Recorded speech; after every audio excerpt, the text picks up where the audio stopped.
Can I get a sound test of council chambers, please?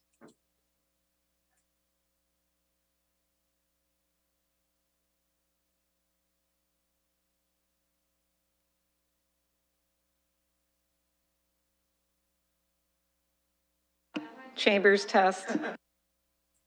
Thank you very much.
Good afternoon to the Civic Works Committee and those joining us by public. We're going to be starting in about 4 minutes, and we'll get underway for the Civic Works meeting and start receiving our delegates.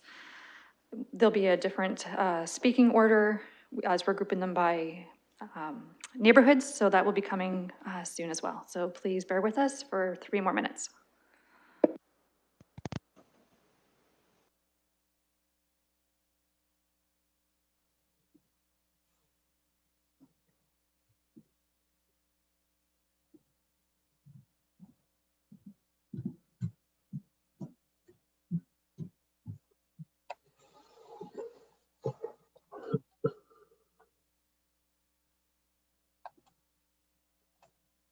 Could we remind the members of the public joining us to ensure that they mute themselves? Thank you.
Hello?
We're almost ready. Just one moment as we finish admitting some people to the meeting.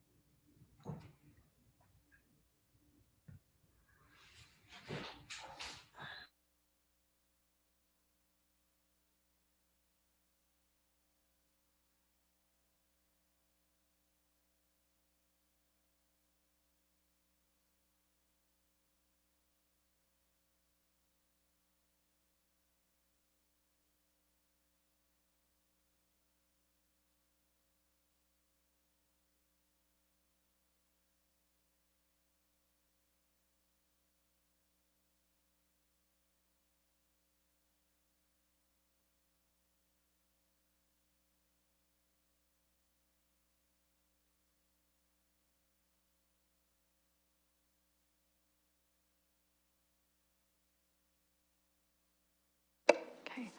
Good afternoon, everyone, and thank you for your patience as we're managing the influx of digital guests with us. This is the fourth meeting of the Civic Works Committee and a special meeting held today. The City of London is committed to making every effort to provide alternate formats of communication supports for council, standing or advisory committee meetings, and information upon request. To make requests for any city service, please contact accessibility@london.ca or 519-661-2489, extension 2425. To make a request specific to this meeting, please contact cwc@london.ca. We do have quorum of committee, as well as some other councilors that are guests with us today. I'm going to turn to committee and look for disclosures of pecuniary interest.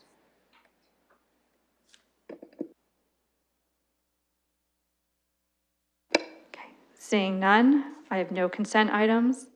We have scheduled items today of delegates in regards to the new sidewalks in 2021 infrastructure reconstruction projects.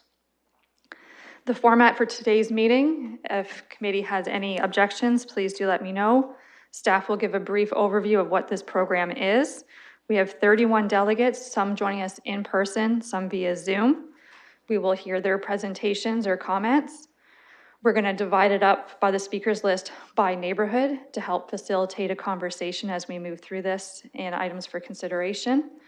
And then that will close and we'll go to committee and councilors for their comments before calling the vote on each of these 8 projects, and each of those votes will be called separately at the end.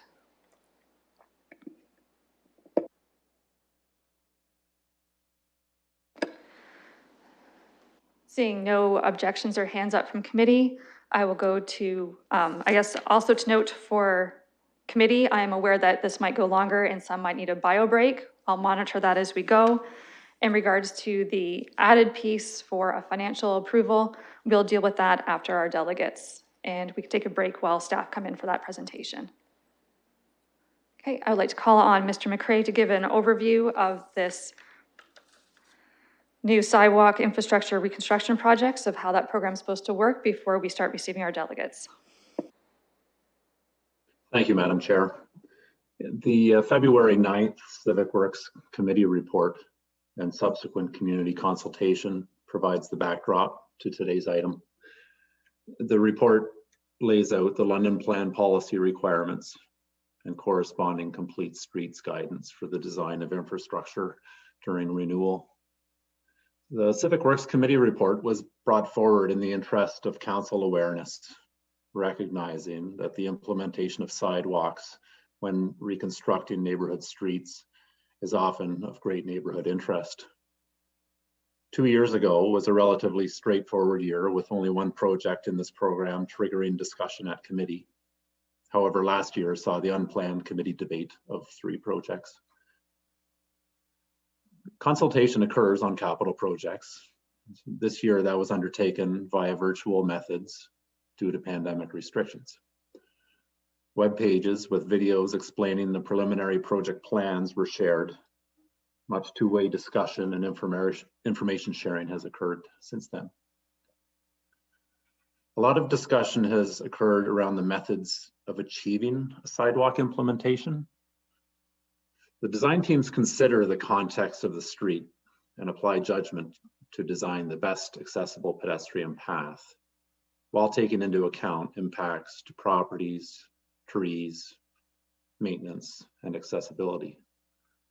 So while a sidewalk in the standard position set back from the street is the most ideal for pedestrian comfort and winter operations, project impacts are considered, and some projects incorporate different design approaches to mitigate impacts and respond to community concerns based on a balancing of priorities.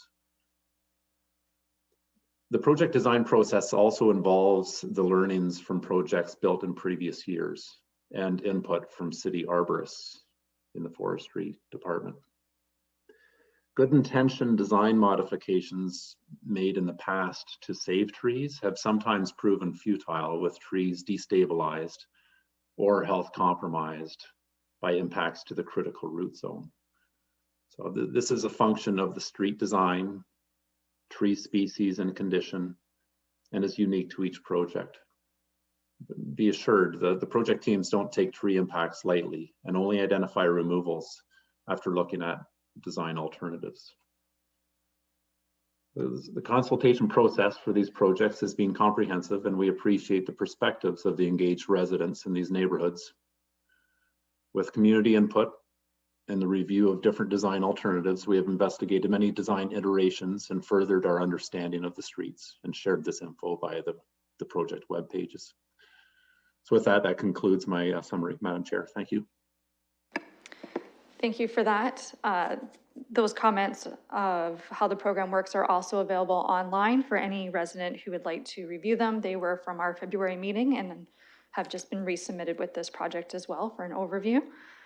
As we open up for delegations, I'm going to go to Mr. Menard first Councillor Turner. I guess any questions or comments in regards to Mr. McCrae before we start receiving our delegations? Thank you, Madam Chair. Perhaps just a point of order. In your preamble, you'd mentioned that we were going to open up and vote on each of the sidewalk projects independently. That is not on the agenda. And so I'm wondering how that procedurally occurs, because that's not indicated here. This is an opportunity to hear delegations, but there's no decision points. The staff recommendation was to receive the report and endorse. We've already dispensed with that at the February 9th meeting. So I have some big challenges with what's being proposed here. The clerk's saying it was referred. If you would like to hear from the clerk, she can say that. If not, we'd certainly pull them all apart, as I know there's people at committee willing to do that as well. Through Madam Councillor Turner, I can't see you, but go ahead if. No, sorry, I didn't mean to interrupt the clerk. So please go ahead. Sorry. Through Madam Chair, I'll have to check the record, but I believe the entire matter was referred to this committee for disposition, but I can double check that. And the council procedure bylaw does allow for members to call for things to be called separately. I'll double check the record though.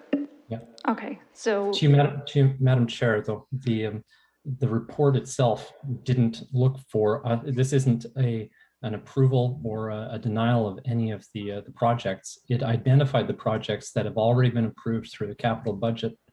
And it talks about the policy that was being used to identify where sidewalks go, not to endorse those projects themselves. It was to talk about the policy itself. So I see this as considerably out of order from what the agenda item is.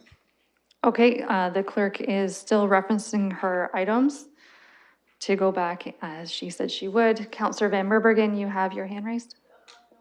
Yes, thank you, Chair. On the original agenda for today's meeting, on page 133, it does state there is a recommendation that the neighborhood street reconstruction projects proposed with regard to sidewalks, and it's strictly the sidewalks, be endorsed for implementation in the 2021 Renew London construction campaign. So to my way of thinking, I think that's clearly a motion to endorse. And if we were to pull it apart, as you say, and do each of the streets that are being recommended separately, I think it's highly in order. Those are my thoughts. Okay, we're just going to turn to the clerk to see if endorsing the streets individually would be acceptable.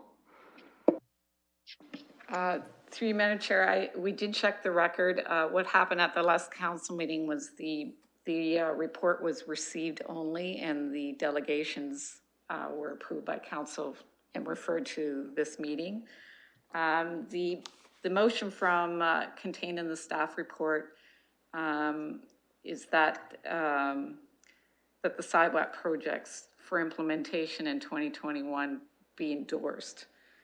So again, it's the chair's call, but in my opinion as the clerk, in accordance with the procedure bylaw, they should be able to call the sidewalk separately. Councillor Turner.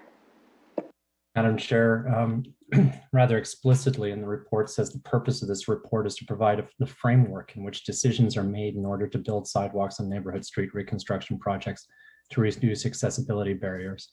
And the staff recommendation is that the information concerning the implementation of new sidewalks and neighborhood street reconstruction projects proposed herein be endorsed for implementation. So it's the framework under the decision-making framework. It's not the projects themselves. And perhaps I might go through you to Mr. McCrae to ask if I might be misinterpreting this. Mr. McCrae?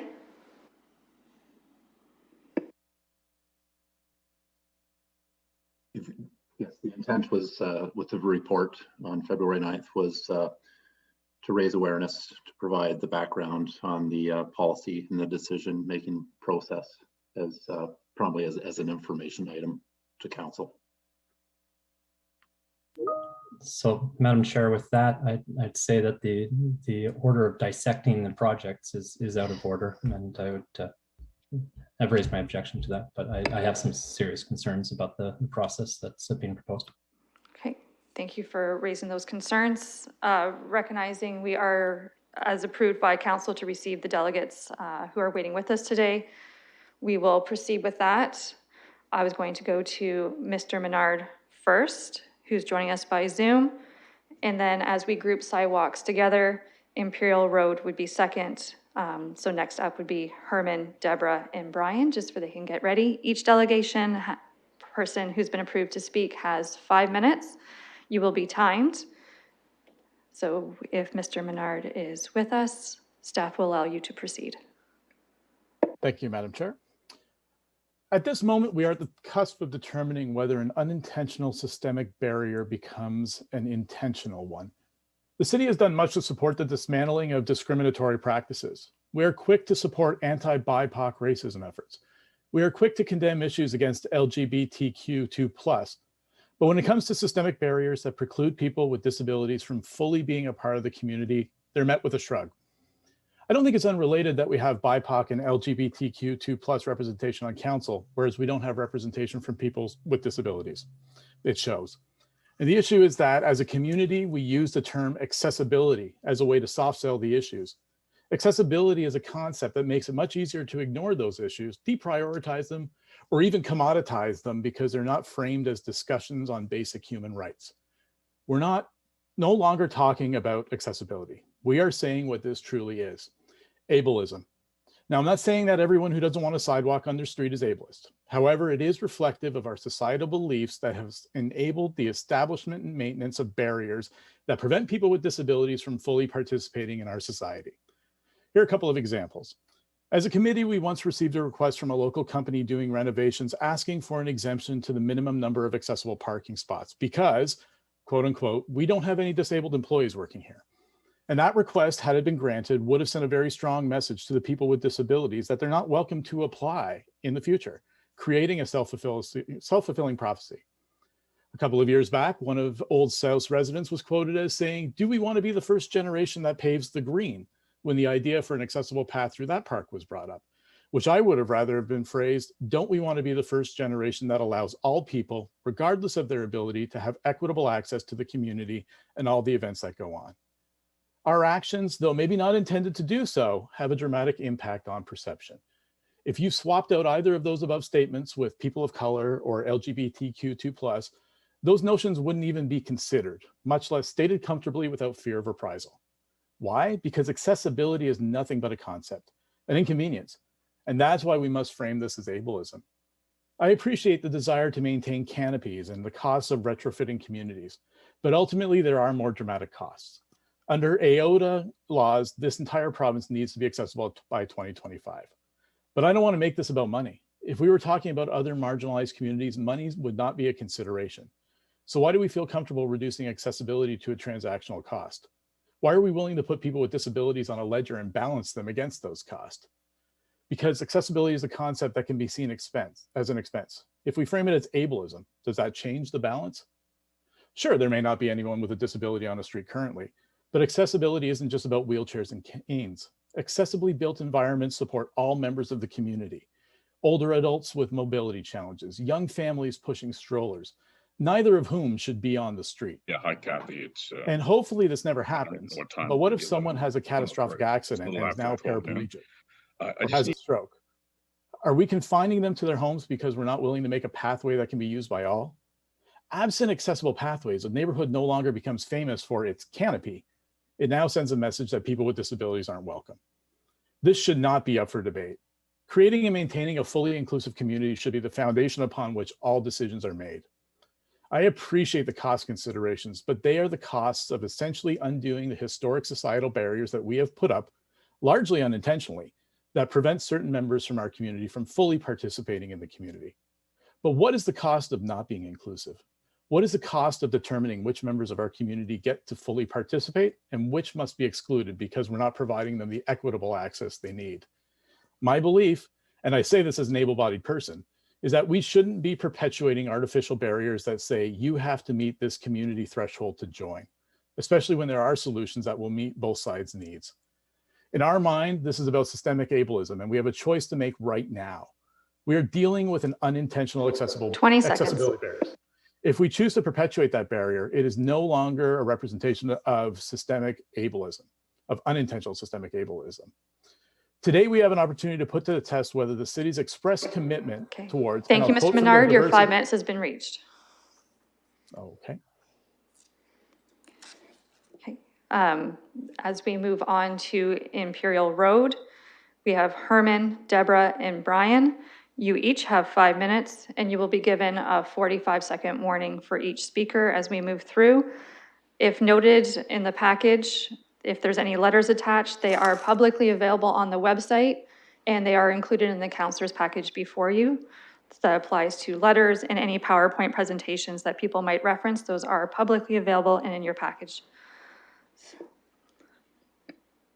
Okay, please proceed. Good afternoon. My name is Herman Post, and I live at 4 Imperial Road with my extended family of wife, daughter, her husband, and 2 grandchildren, one of which is a special needs child. She will have mobility problems as she grows older. She is currently 15 months old. We purchased this house on this street 4 years ago because of the curb appeal. It was a quiet, very quiet street, church trees, and a laneway that could hold all our 4 vehicles.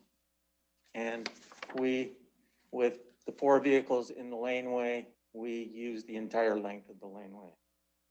Imperial Road is a short, narrow street that runs between Grenfell and Belcaires. The street sees minimal traffic for both vehicles and pedestrians, according to the neighbors. Traffic patterns have not changed in over 50 years. The reason Imperial Road has so little traffic is because there are better routes to and from South Wenage, from Grenfell, Belcaires, and Constitution Park via Estevan or Milestone. In fact, Imperial Road sees as much traffic as a dead-end street would or a cul-de-sac. Putting a sidewalk on Imperial Road would destroy the reasons we purchased this house. A sidewalk would remove all the trees from the west side of the street, which would damage the curb appeal, remove 16 parking spaces, including 2 of our parking spaces, and damage the decorative concrete driveways, ours included. The removal of the parking space would force us and our neighbors to park constantly on the street. And since there isn't enough parking available on one side of the street, parking would be required on both sides of the street. That causes two safety issues for us. The first is Imperial Road is only 22 feet wide, and with vehicles parked on both sides of the street, there would be less than 8 feet for a service vehicle such as an ambulance, fire truck, sanitation truck to drive down the street. The second safety concern is for my granddaughters who could get hit easily by a car by passing between the parked vehicles. The only argument that I've heard for sidewalk is accessibility, as the previous person described. And my argument to that would be, or counter to that would be, that accessibility for who? Currently, there are no other people other than the people on the street who use this street. And with the odd exception of a service vehicle or a delivery truck.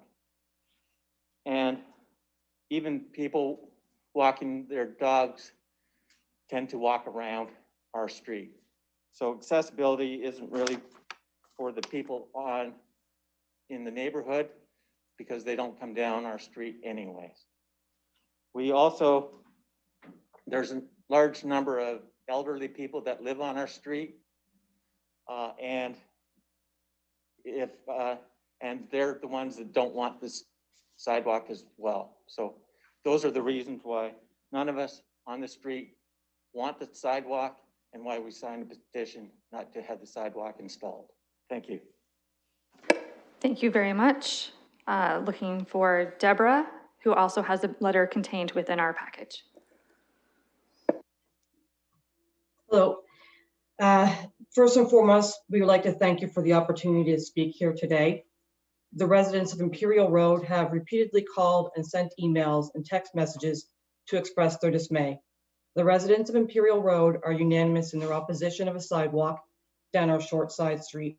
Some lack the comfort to speak publicly or were unable to get the time off work to speak here today, but each one of them has signed the petition submitted in opposition of this project.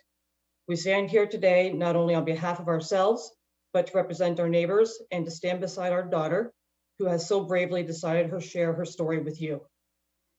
We would like to start by stating that we completely respect and understand the purpose and intent of the sidewalk policy. However, we do not feel as though it is one size fits all, especially in this situation where multiple residents with disabilities will be negatively impacted. We do not disagree with why the sidewalk policy was initiated. What we disagree with is imposing it on a small side street 46 years after the fact, where the negative impacts far outweigh the benefit.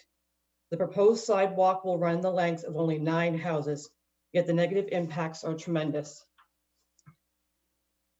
Installing sidewalks will lead to approximately 16 lost driveway parking spaces.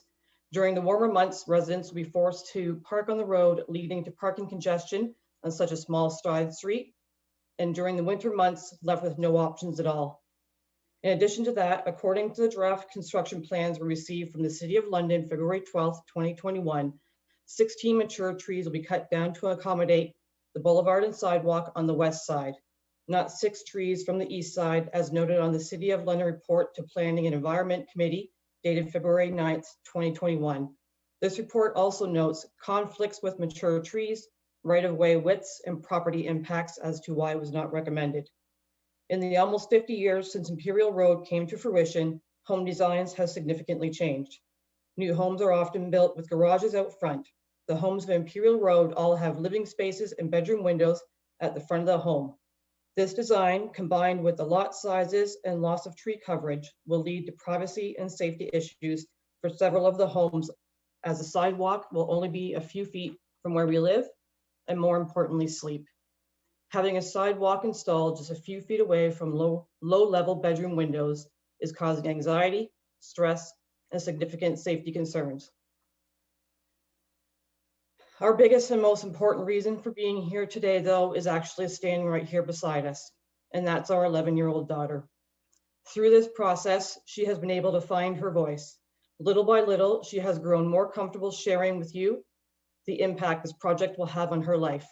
First through her letter to Maureen Cassidy, dated February 15th, sharing it further with the Civic Works Committee on February 21st, and then with all ward councillors on March 5th. Disabilities come in different shapes and sizes, and just because a disability is not visible, it does not mean that that condition should be taken any less seriously. If the argument is that this project is in the best interest of people with disabilities, then please do not knowingly pursue a project that will directly be detrimental to a resident with a disability. We are asking for compassion from the City of London on this matter. We are asking that given the safety and privacy concerns and the concerns of our fellow neighbors and the negative impacts this project will have on our daughter's disability, that the City of London will recognize that in this situation, the numbers do not add up. We are respectfully asking for the City of London to stand with us and join the growing number of supporters who surround our daughter. We are asking for compassion and understanding, as we are a family that has been in crisis, and we are asking for the support that we need to continue to navigate through this and not have more struggles imposed on us.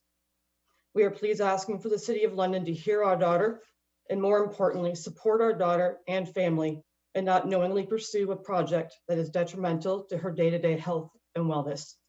Thank you. Thank you for joining us and for sharing your story.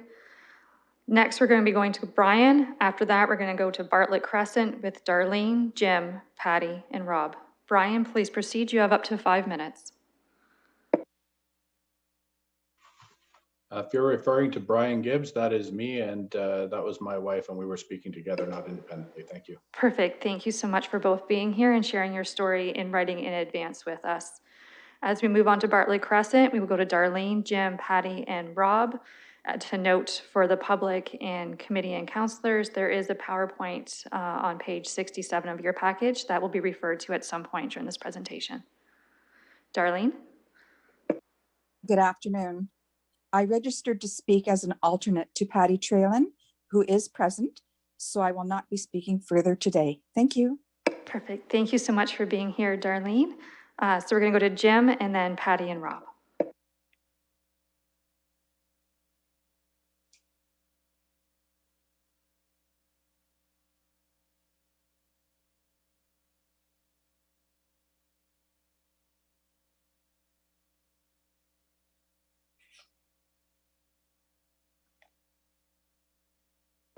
Okay, we're going to go to Patty with your presentation.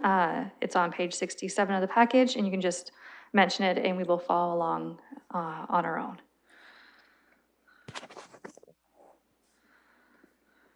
And Patty, you have 5 minutes. Okay, thank you. Good afternoon, ladies and gentlemen.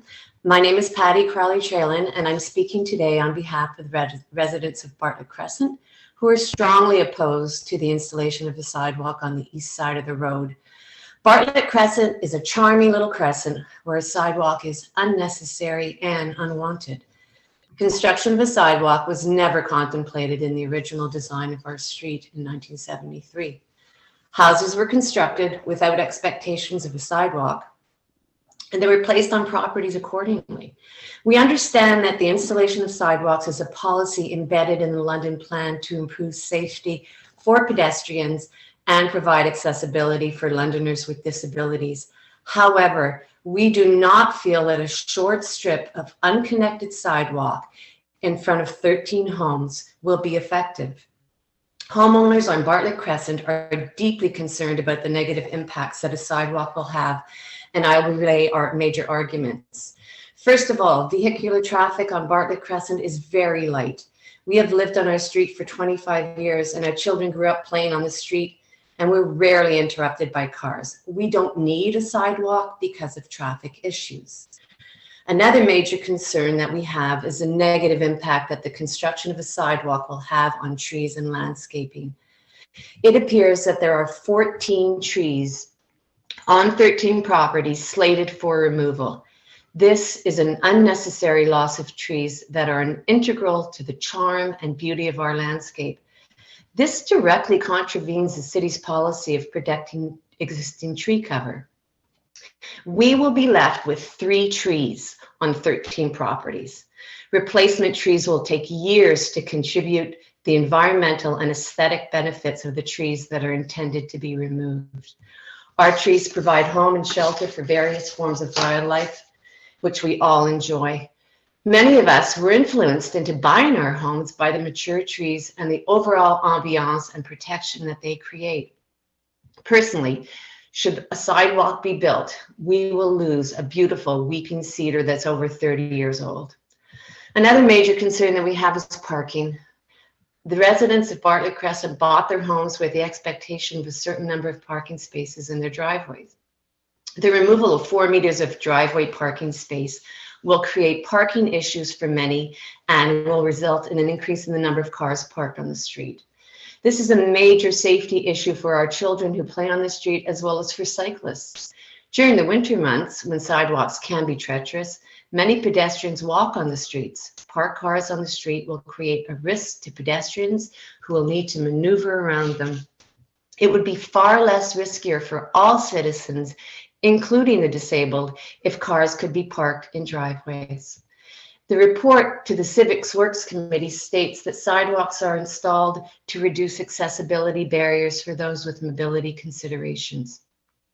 Constructing a short piece of sidewalk in front of 13 homes is not a solution. We are a very short, safe crescent nestled within another quiet crescent. The proposed stretch of sidewalk shown in red on this diagram will not hook up with any other sidewalk.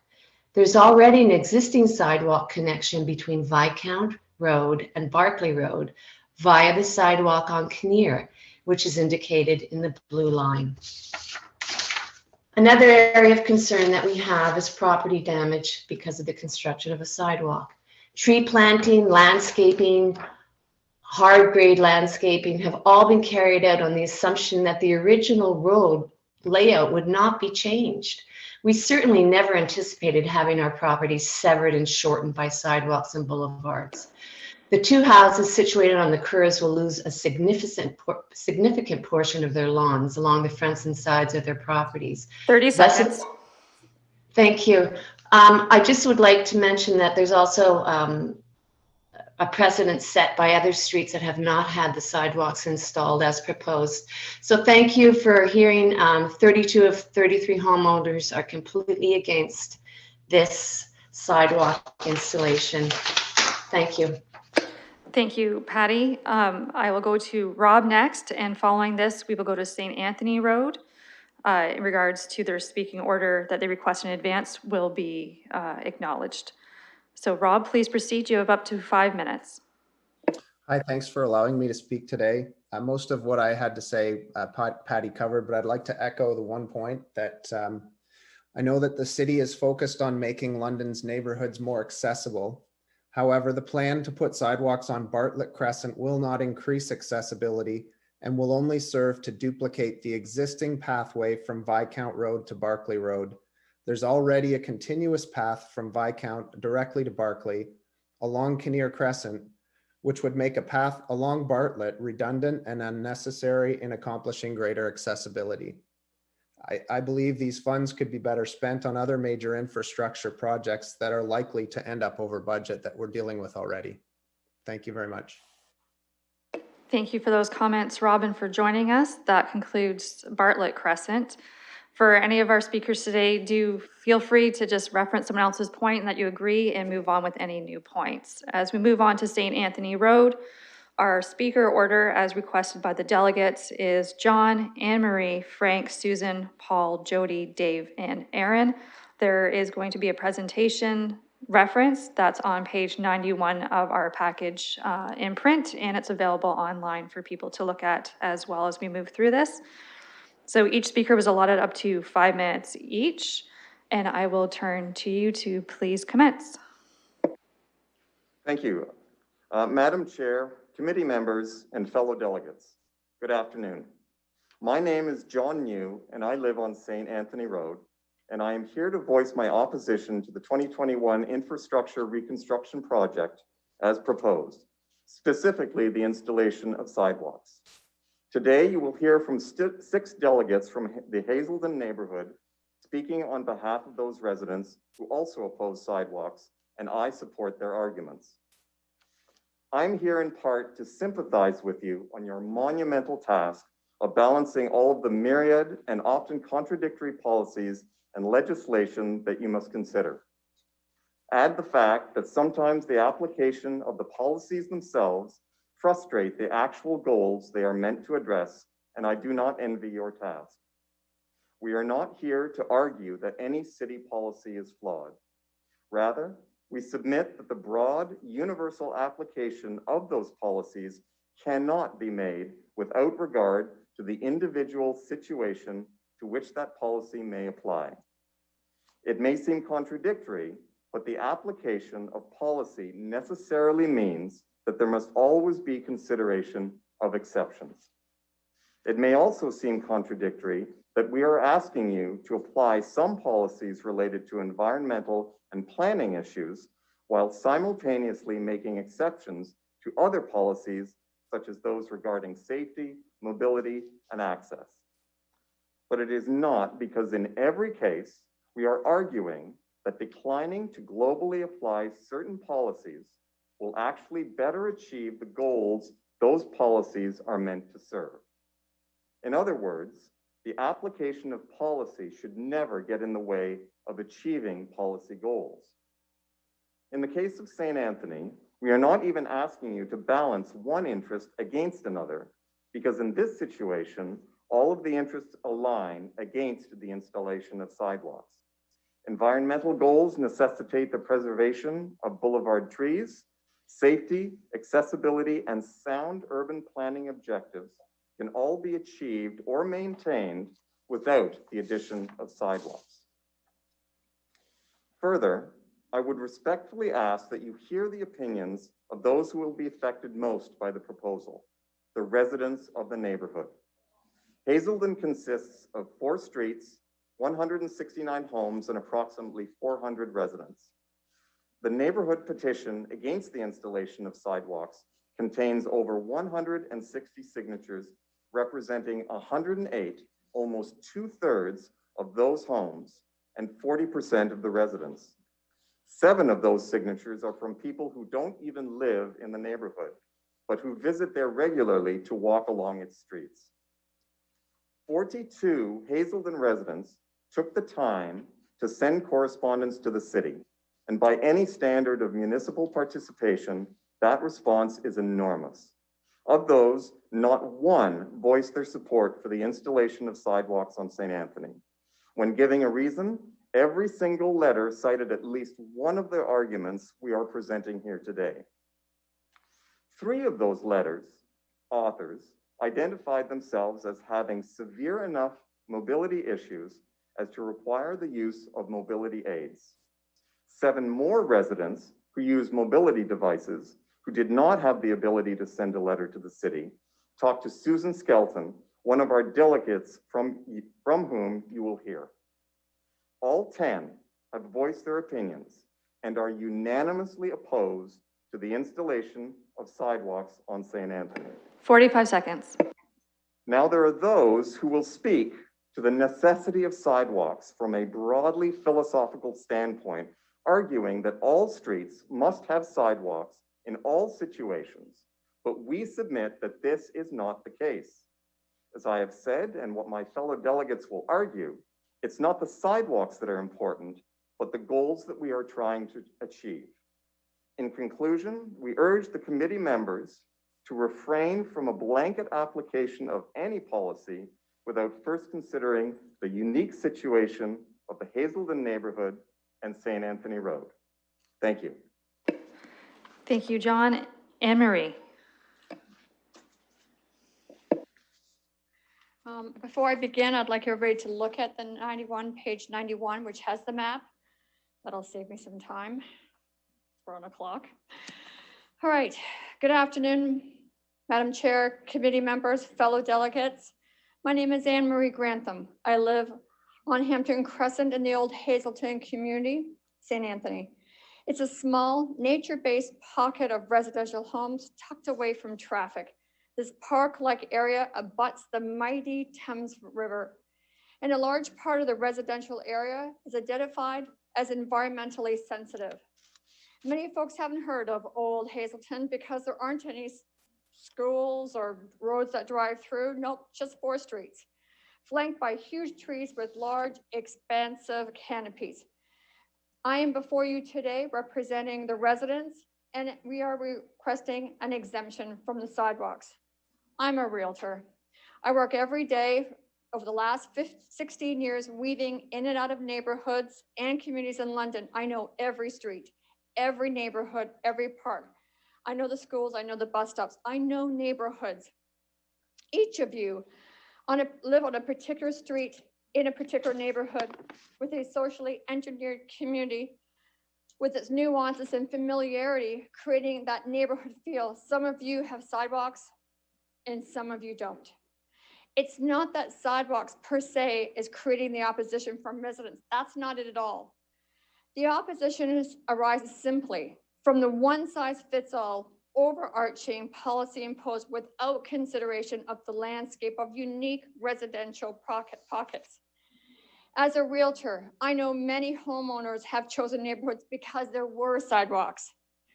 But a blanket approach to sidewalk policy can't and doesn't adequately address the uniqueness of several neighborhoods, particularly Old Hazelton, St. Anthony. Old Hazelton area is in the basket of an environmentally sensitive area with many conservation protections. St. Anthony is rich in character, rich in wildlife, and rich in mature large trees that have been there since the turn of the century. Mature trees remove pollutants. They remove carbon dioxide. The bigger, the older the tree, the more powerful it is at removing the carbon dioxide and increasing the oxygen. One tree supports 2 human beings.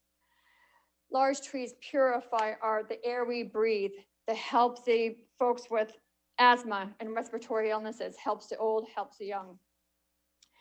Scientifically, not emotionally, it takes 2,000 saplings to replace one old tree, 100-year-old tree. It takes 2,000 sapling sticks to replicate the same oxygen produced by one mature tree. Again, to destroy one grand healthy tree and replace it with one sampling dramatically negatively impacts our environment. It's the air we breathe. And saplings are not hardy. They die easily. For all those who've put them on their lawn and watched them die, we know they're not hardy. Please look at number 91, because you'll note 3 things. You will observe the environmental sensitive area. That's the whole red part, all along Lower Hampton Crescent and St. Anthony. It's ESA protection. You'll also know the proximity to the Thames River, described as a unique, diverse biological terrain attracting various wildlife species. It's under the protection of the Upper Thames River Conservation Area. A recent report identified there are 20 bird species at risk. You'll note that the location of the sidewalk, that little black strip right there, a sidewalk to no place, is only a few feet away from the ESA area. 1 minute. Here's the thing. Animals, birds, they don't stay in the ESA. No, they move around. Birds' nests in the trees slated to be destroyed. There's birds' nests in the trees slated to be destroyed for a sidewalk. There are sound, valid reasons why exceptions are sought and why they should be granted. To argue that exemptions will breed more exemptions is not appreciating that blanket policies can't possibly fit in all neighborhoods, because no 2 neighborhoods are the same. I implore all of you to vote no for sidewalks in St. Anthony.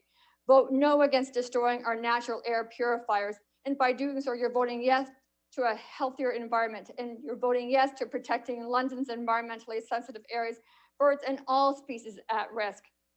And finally, Winston Churchill said, courage is what it takes to stand up and speak. Courage is also what it takes to sit down and listen. Okay. We thank you for listening. Vote no. Thank you, Anne Marie. Going to Frank next, and then Susan. Yes, thank you. My name is Frank Vicente, and I also live on St. Anthony. And I thank council and the committee for the opportunity to present my concerns with the proposed installation of sidewalk on St. Anthony specifically. I have 30 years of experience working in the civil and transportation engineering, construction, and infrastructure management field, and absolutely appreciate that there's a need to rehabilitate a section of the road and a small section of water main in our neighborhood. And I also understand and very much appreciate the city plan and the AODA requirements. However, my concern is the inclusion of a short section of the sidewalk in the project, which seems to be more of that blanket policy application, and it seems to lack that proper engineering warrant and principles or financial justification. Excuse me. I agree that there's absolutely prudent when reconstructing any area to consider other works. However, it is paramount obligation and responsibility of the city and the engineering team to prove and justify the need when utilizing those very limited public funds. As you've heard, Old Hazelton is a small neighborhood bound by the Thames River and Riverside Drive. And there are no internal destinations or interests like schools or stores. The neighborhood is a secluded pocket, and our streets, including St. Anthony, are not used for shortcuts or bypassed by motorists to avoid other roads. You either live in the neighborhood or you're visiting someone who does, or there is no other place to go. And cars already know how to share the road respectfully with pedestrians. The sidewalk, this component of the sidewalk, the project lacks that comprehensive neighborhood plan or review, or at least that's been presented to us. The proposal identifies the construction of a very small isolated section of highway on a segment of St. Anthony. It terminates in the middle of the neighborhood at one end and on the south end of Hyde Park on the other. A nowhere to nowhere piece, lacking that continuity or connection.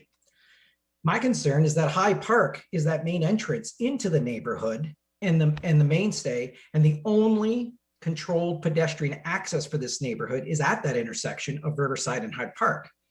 Yet Hyde Park has not been included in any engineering. This is where the infrastructure lacks proper design.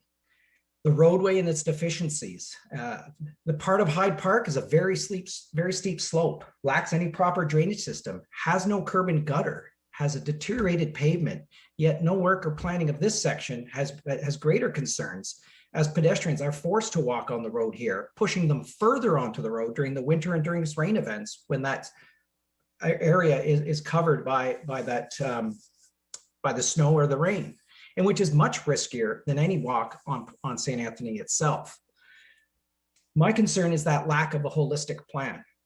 Implementing a sidewalk in an isolated area from nowhere to nowhere is not only a bit of a poor design, it is also provides that no benefit. Furthermore, I think city staff have advised that there is no record of incident or issue on St. Anthony, and based on the nature of the street, would be surprised if there are any, including on this section of the sidewalk, at times would create a false sense of safety, as vehicle speeds would increase in that small area where the sidewalk is, only to encounter pedestrians for the remaining piece of that road and others, putting pedestrians potentially at a greater risk.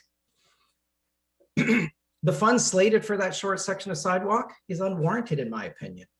And the greater benefit for the community would be to divert those funds to the city's paratransit system to enhance those services, or where there's a refocus on other areas in the city where there's a true demonstrated and proven need for the accessibility. Again, I'm not opposed to the city plan. It's just where there's pure justification and engineering principles put behind it. Adding the unwarranted piece on this project when other projects like the Warncliffe Road project are extremely over budget also shows a bit of a lack of responsibility and fiscal control. Again, not opposed to the London plan, only when there is a holistic plan for the small neighborhood that it's imposed to, which there does not appear to be at St. Anthony. And furthermore, is to consider Hyde Park, the connector. And without any plan there for the next 10 plus years, this sidewalk becomes redundant. So that is my opposition to the sidewalk. Thank you. Thank you for those words. Going to Susan next. Thank you, councillors and committee members. I am one of this group of delegates opposed to the sidewalk on St. Anthony Road. I am Susan Skelton, and I have lived in Old Hazelton for 18 years. For more than 20 years, I have lived with the challenges of a traumatic brain injury, which has created issues with my balance, coordination, perception, and cognition. Speaking today is difficult for me. I have never spoken about my disability in a public forum, but I feel passionate about this issue. Including myself, I speak for 6% of households in Old Hazelton with a resident who meets the criteria of an Ontarian with a disability, 8 who use mobility devices. We recognize the disability community is large and varied, and we speak only for this neighborhood. The Accessibility for Ontarians with Disabilities Act, or Bill 125, is an act to improve the identification, removal, and prevention of barriers faced by persons with disabilities. And guided by this, the city's Complete Streets mandate is to provide infrastructure that makes all forms of mobility safe, attractive, comfortable, and efficient. As well, streets should be designed to be inclusive and accessible so that road users of all ages and abilities are accommodated to the maximum degree possible. With these great intentions, the city has created the London Plan in its current policy on sidewalks. My neighbors with disabilities and I have discussed the St. Anthony proposal quite a bit. It's not that we oppose the city adding sidewalks to busy streets with high traffic volumes. What we are unanimously opposed to is the assumption that sidewalks in our neighborhood will increase our accessibility and improve safety. Let me explain. Firstly, sidewalk ridges, heave sections due to frost and tree roots, as well as road to sidewalk dips, make walking and wheeling uncomfortable and often very difficult. My neighbor Pat Mills commented, "I find it's very difficult to use a wheelchair on a sidewalk. It's much easier on the road." And Vi Bowen, an original resident of St. Anthony, said, "They obviously don't know what it's like to use a walker on a sidewalk." Secondly, during our snowy seasons, sidewalks can be treacherous, forcing users onto roadways. Many of the neighbors I've spoken with feel safer in Old Hazelden and avoid walking in nearby neighborhoods with sidewalks. Bob Crampton told me cars go too fast in Hazelden North, which has sidewalks. They don't expect me on the road. The reality is we live in a city with months of snow and ice. On St. Anthony, as in the rest of Old Hazelden, we enjoy a livable street all year round. St. Anthony is plowed and salted frequently.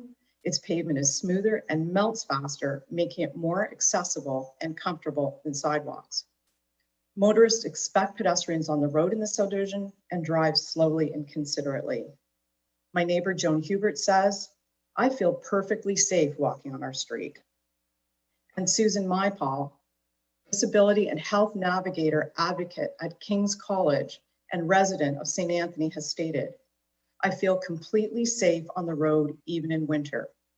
In our neighborhood, everyone drives slowly. It is one giant pedestrian walkway, giving us freedom to choose how we use our road." Sidewalks might be good in theory, but I know that they do not necessarily increase accessibility.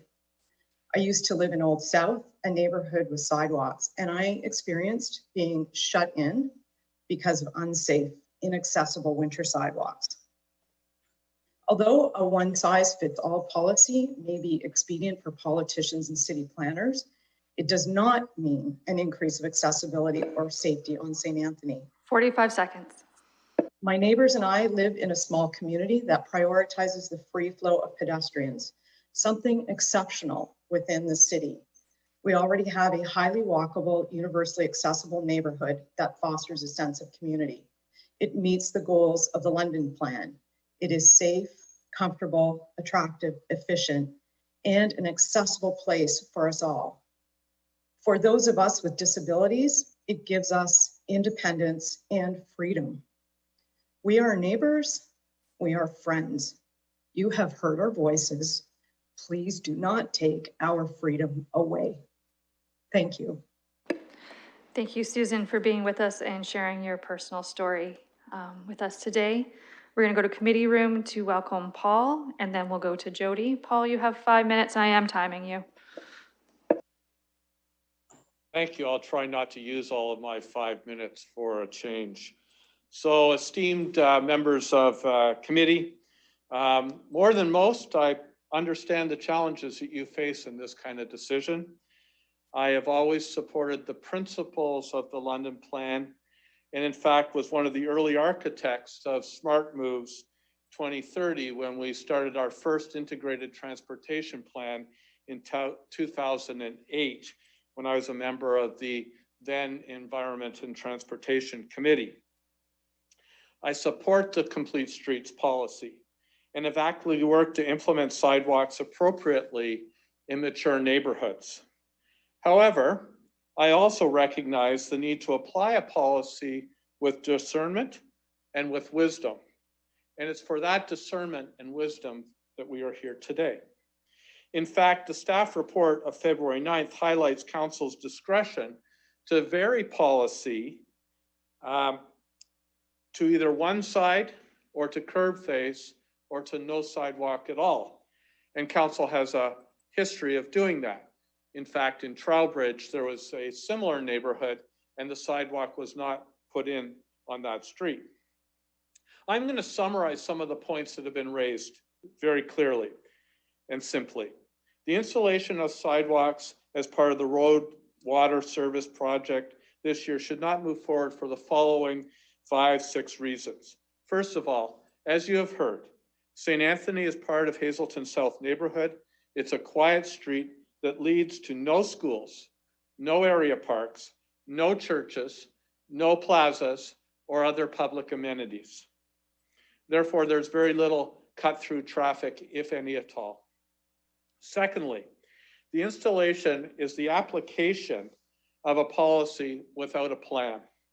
It does not connect to a larger network, nor is there a plan to connect it to a larger network. Any further work in the area is over 10 years out. And if there is a plan, or if there was a plan, many of us would not be here at all today because it would make sense to be connecting it to a network. Hyde Park Road south of Riverside lacks curbs, gutters, stormwater, and sidewalks. It, in fact, is the third lowest street on the new sidewalk priority list. St. Anthony isn't even on the new sidewalk priority list. That list used to be called the warranted sidewalk list. And as engineers know, warrants are what define what we need and what we do not need. And in fact, one could only assume that if St. Anthony is not on the warranted sidewalk list, it is therefore unwarranted. Without sidewalks on Hyde Park and on the westerly portion of St. Anthony, these sidewalks will serve very little purpose. Hyde Park Road, as I mentioned, lacks curbs, gutters, and storm sewers. And that work is at least 10 years out. So this becomes now a street from nowhere to nowhere. And in fact, it becomes an incomplete street, not a complete street, based on what our policy would suggest. Finally, as you have heard, St. Anthony has several trees that will be lost through this project, but the application further of this project to adjoining streets, such as Hampton Crescent or Hartson Road, will mean a complete clear cutting of trees that are somewhere 50, 70 plus years old. Those trees are 20 inches in diameter and would very much change the nature of the community. 40 seconds. Finally, stranded sidewalk infrastructure does not make for a more accessible or safer community for those with disabilities. It leads to a distorted perception of safety as they're on the road, and then by not completing the infrastructure, they're on the sidewalk, you kick them back out into the road. I know this is a tough decision. I know how hard it is to balance things, but in this case, I would suggest that the project go forward without the implementation of the sidewalk until such time as you're ready to complete the plan for a broader network. Thank you very much. Thank you, Paul, for being with us here today. And I hope you have a good day. We're going to Jody and then Dave, and then that will conclude St. Anthony's, and then we'll go to Friar's Way following that. Jody, you have 5 minutes. Yes, I don't need any time. I was my husband, Frank Lucente's backup if he was unavailable. So I concur with everything that's been said already. And, you know, we just simply object to the blanket application of policy in this situation as it's been demonstrated by the speakers before me. Perfect. Thank you for those words, Jody. We have Dave, and then following Dave was supposed to be Aaron, but Aaron won't be able to join us. So Dave will conclude St. Anthony's. Dave? Thank you, Madam Chair. Committee members and fellow delegates for investing time in an obviously sensitive issue. Balancing the goals of the London plan with the voices of the residents can be challenging. What's interesting to me is that the voices of the residents are in complete agreement with the stated goals of the London plan and complete street plan, while the requirement of the sidewalk may be out of step from the practical application of the plan. I've lived in Old Hazelden for 18 years, and I'm speaking to the proposed sidewalk construction on St. Anthony. I oppose the need to include a sidewalk that is assumed to add safety, accessibility, and comfort to this neighborhood. It's interesting that those few people who wrote letters in support of sidewalks, who I might add don't live in our neighborhood, suggest that sidewalks are better for people who use walkers or wheelchairs. While I appreciate and support the efforts of those advocating for people with accessibility challenges, I encourage the council and committee to listen to the voices of those people who actually live in our neighborhood and have a disability. They already feel safe and included in the neighborhood. Susan Highfall is a resident of our neighborhood. Susan's a disability scholar and advocate at King's College here in London, who identifies as a person living with a lifelong disability. In her open letter to the committee, she states that a sidewalk feels like the place where those of us with disabilities are supposed to be in order to be safe, while others get to choose where they walk. Susan noted that a sidewalk would feel like being segregated when in fact we already have a livable street and neighborhood. She confirms she already feels safe, included, and has the ability to walk or wheel and interact with her neighbors. As two of the city design goals are a positive pedestrian environment and a universally accessible design, I again ask, why alter St. Anthony by adding sidewalks that achieve neither goal, according to those in the neighborhood who live with a disability? I'm fortunate. I don't have accessibility challenges. However, as a neighborhood, we stand together with one voice. We know St. Anthony to be a safe, accessible, and comfortable place for all ages and abilities to walk and connect as one. St. Anthony Road doesn't need sidewalks to meet the goals of the London plan. It already does that. Thank you. Thank you, Dave, for those words and being with us here today. That concludes St. Anthony's Road's delegates. As we move on to Friar's Way, we're going to receive Ron, Steve, Lillian, Peter, Therese, Lila, Will, and Sean. Throughout your package, there are various correspondence in regards to those. So we're going to start with Ron, who has a letter on page 4 of our report. Ron, you have 5 minutes. Thank you for this opportunity to speak to the chair and the member of the Civics Works Committee and other council members that may be present. I have been a resident of 63 Friars Way along with my wife for the past 29 years, and we hope to be here for many years to come. My background: I am a civil engineer by training, and I served the City of London for 21 years before retiring in 2012. You will have received our petition with 310 signatures, and our report, which is noted, is on page 4 of your agenda, entitled A Better Way. While our report is on behalf of Friars Way, Doncaster Place, and Abbey Rise in Sherwood Forest, the principles that we have highlighted easily apply to the other streets that are before you today, as you have heard. We are concerned that the debate that you have read and heard about and will hear about is being framed in an either-or context, either trees or sidewalks, with sidewalks being offered as the one-size-fits-all solution to address the city's objectives of safety and accessibility on our streets. We believe that there is a better way for the city to meet its objectives of safety and accessibility on our neighborhood streets, so that it will also enable the city to meet its environmental and societal objectives. In this case, protecting the mature trees that are part of what makes us who we are as the Forest City. The city has stated in its Complete Streets Manual that it will use an evidence-based decision-making framework to assess, guide, and improve traffic safety, and this applies to pedestrian safety as well. Well, here is some of our evidence. We are grateful to those who had the foresight to build streets such as ours with safety and accessibility in mind. They are quiet, very low volume traffic streets. They are designed in a curving pattern that naturally slows down traffic.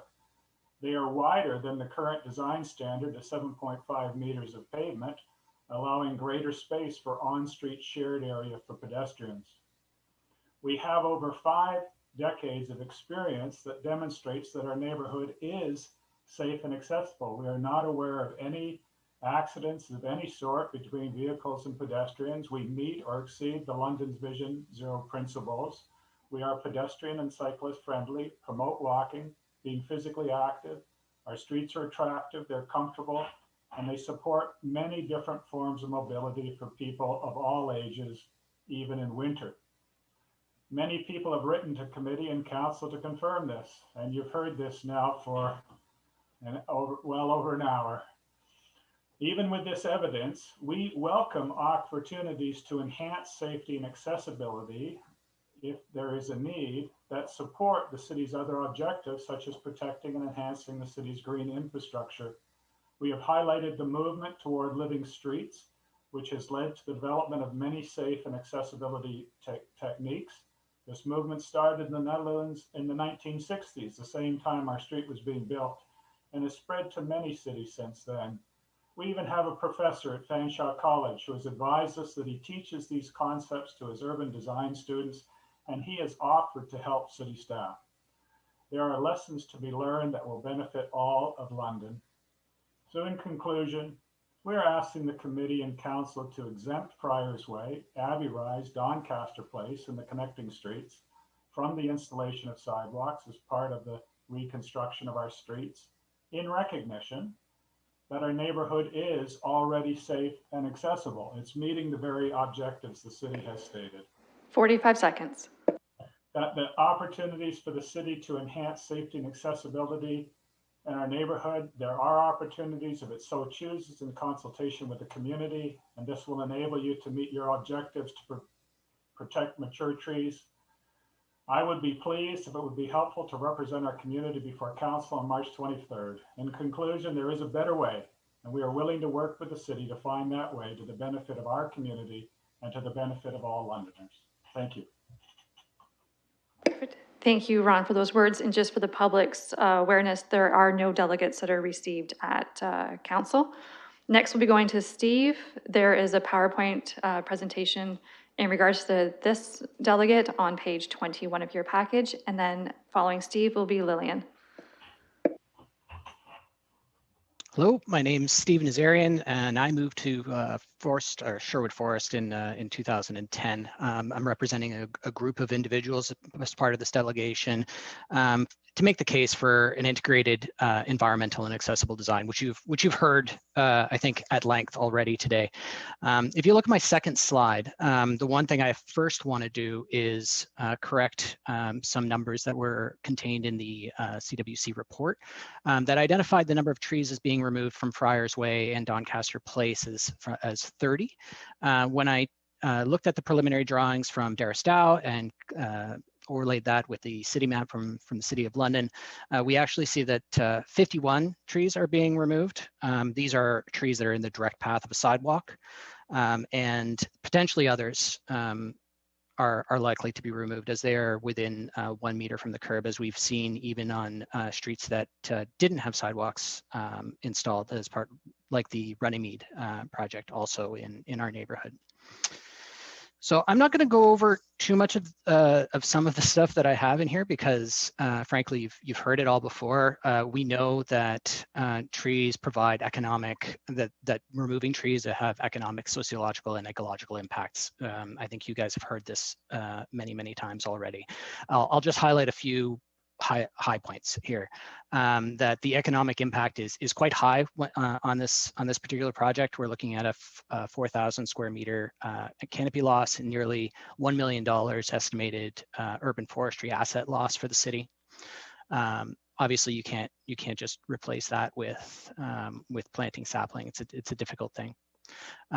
We know that there are sociological impacts. I think other people have addressed that way better than I can, but we also have disabled residents in our neighborhood who have spoken up. And then there are the ecological impacts. These ones are fairly straightforward. Everybody knows that trees cool city streets as part of Project Neutral that aims to reduce energy costs and provide reprieve from the sun for people. We know that trees manage stormwater and reduce urban flooding, and that they protect biodiversity and habitat. And that these things, that these preservation goals are aligned with city goals, right? The strategic plan says that we should look at these decisions with a climate lens, and that the urban forest strategy means that the key pillars of the urban forest strategy says that we should protect more and engage the community. So what we're asking for here isn't anything that's outside of the city goals. It is consideration that the complete streets isn't the be all and end all, and that this isn't, and that we don't turn this into a false dichotomy. There aren't just two choices here. It isn't just sidewalks or no sidewalks.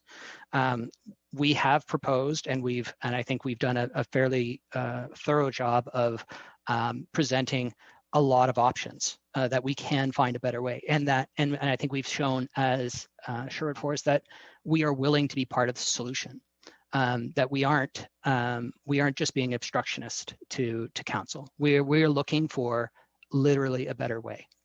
And so I want to just end off and say that as individuals, we can choose comfort or we can choose courage, but we can't have both. We, as delegates, I think, have chosen courage to stand up and propose solutions here and in our written submissions.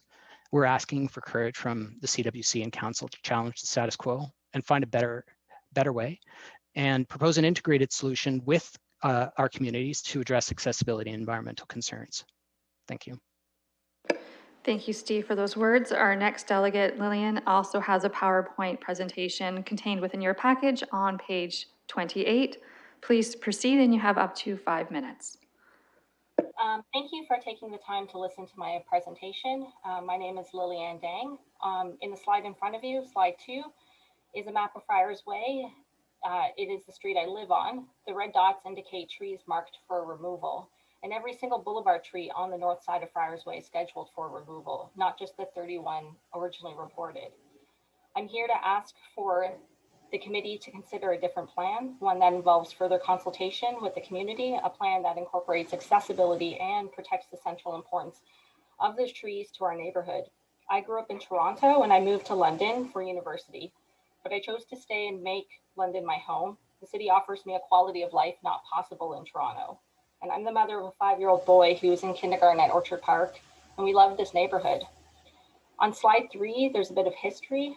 Our neighborhood began in the 1950s when the famed developer Bill Davies purchased the farmland to build Orchard Park and Sherwood Forest.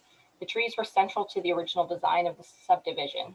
According to Bill Davies' memoir, quote, all of the tree layouts were pre-staked so roads could be adjusted to retain as many trees as possible, as well as the natural contours, unquote. The design was intentional and sensitive.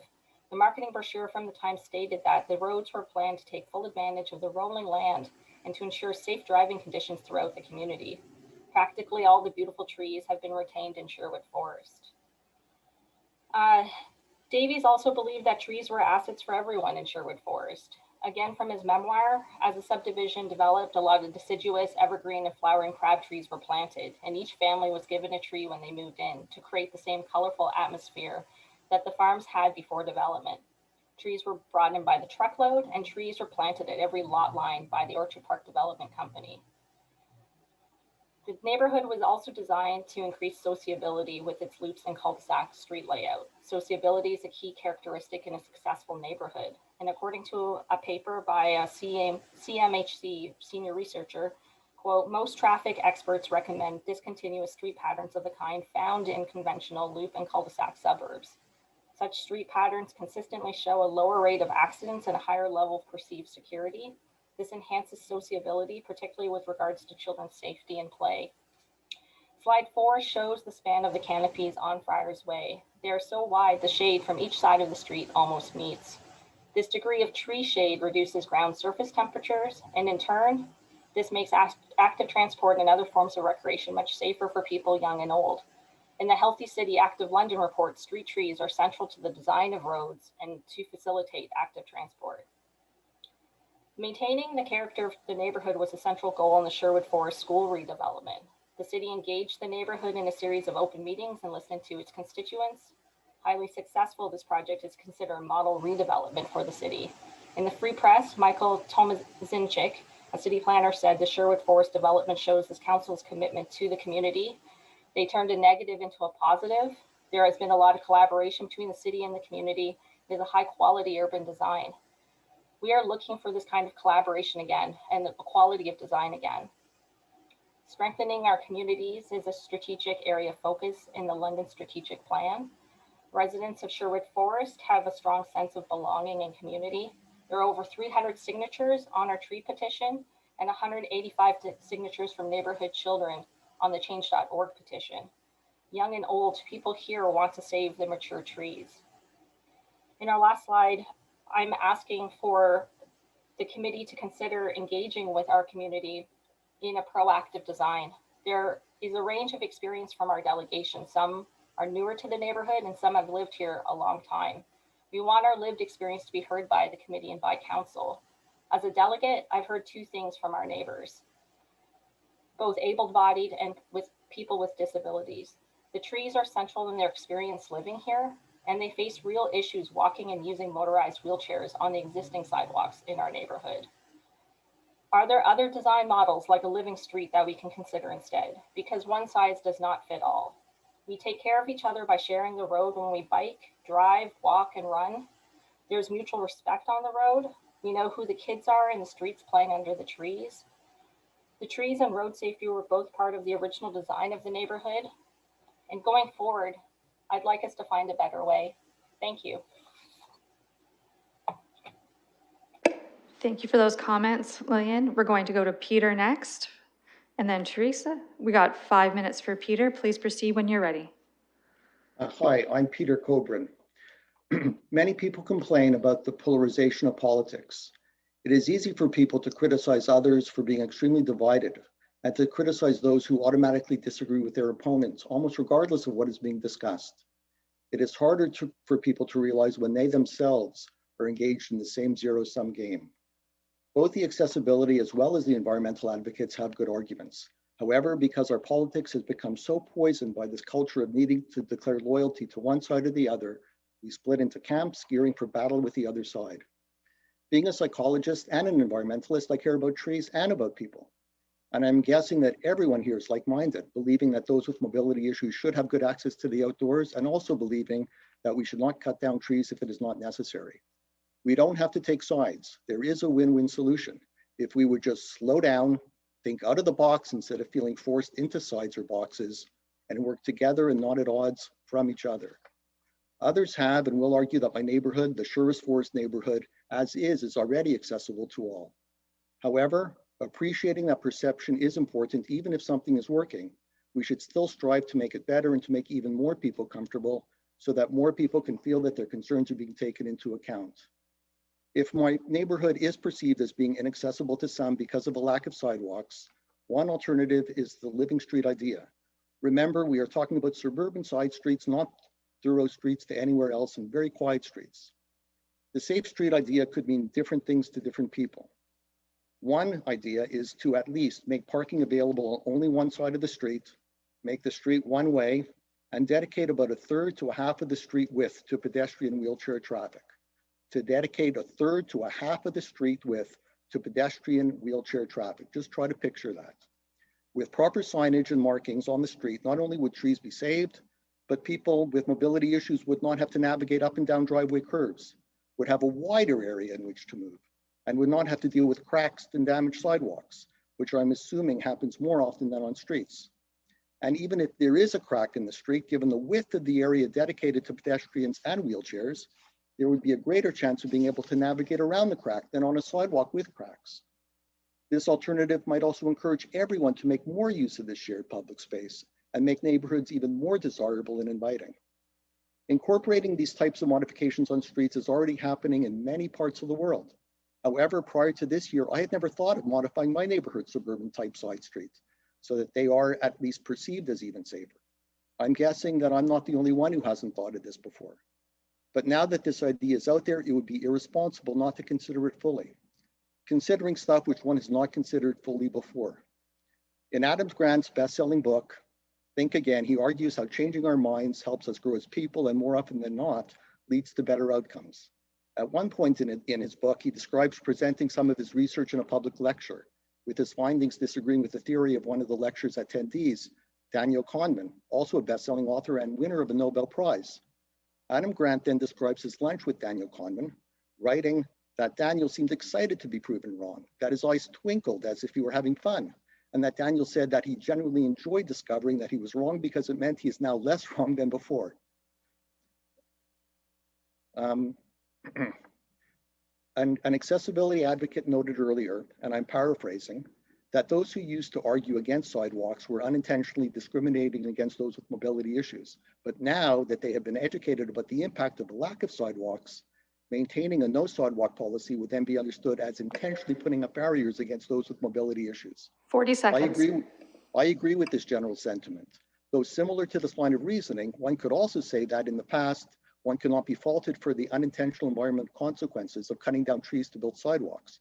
However, now that alternatives like the one I just mentioned have been put on the table, not even exploring these alternatives means that choosing to cut down trees to put in sidewalks would be seen as a clear intentional act to do damage to the environment when it didn't have to happen.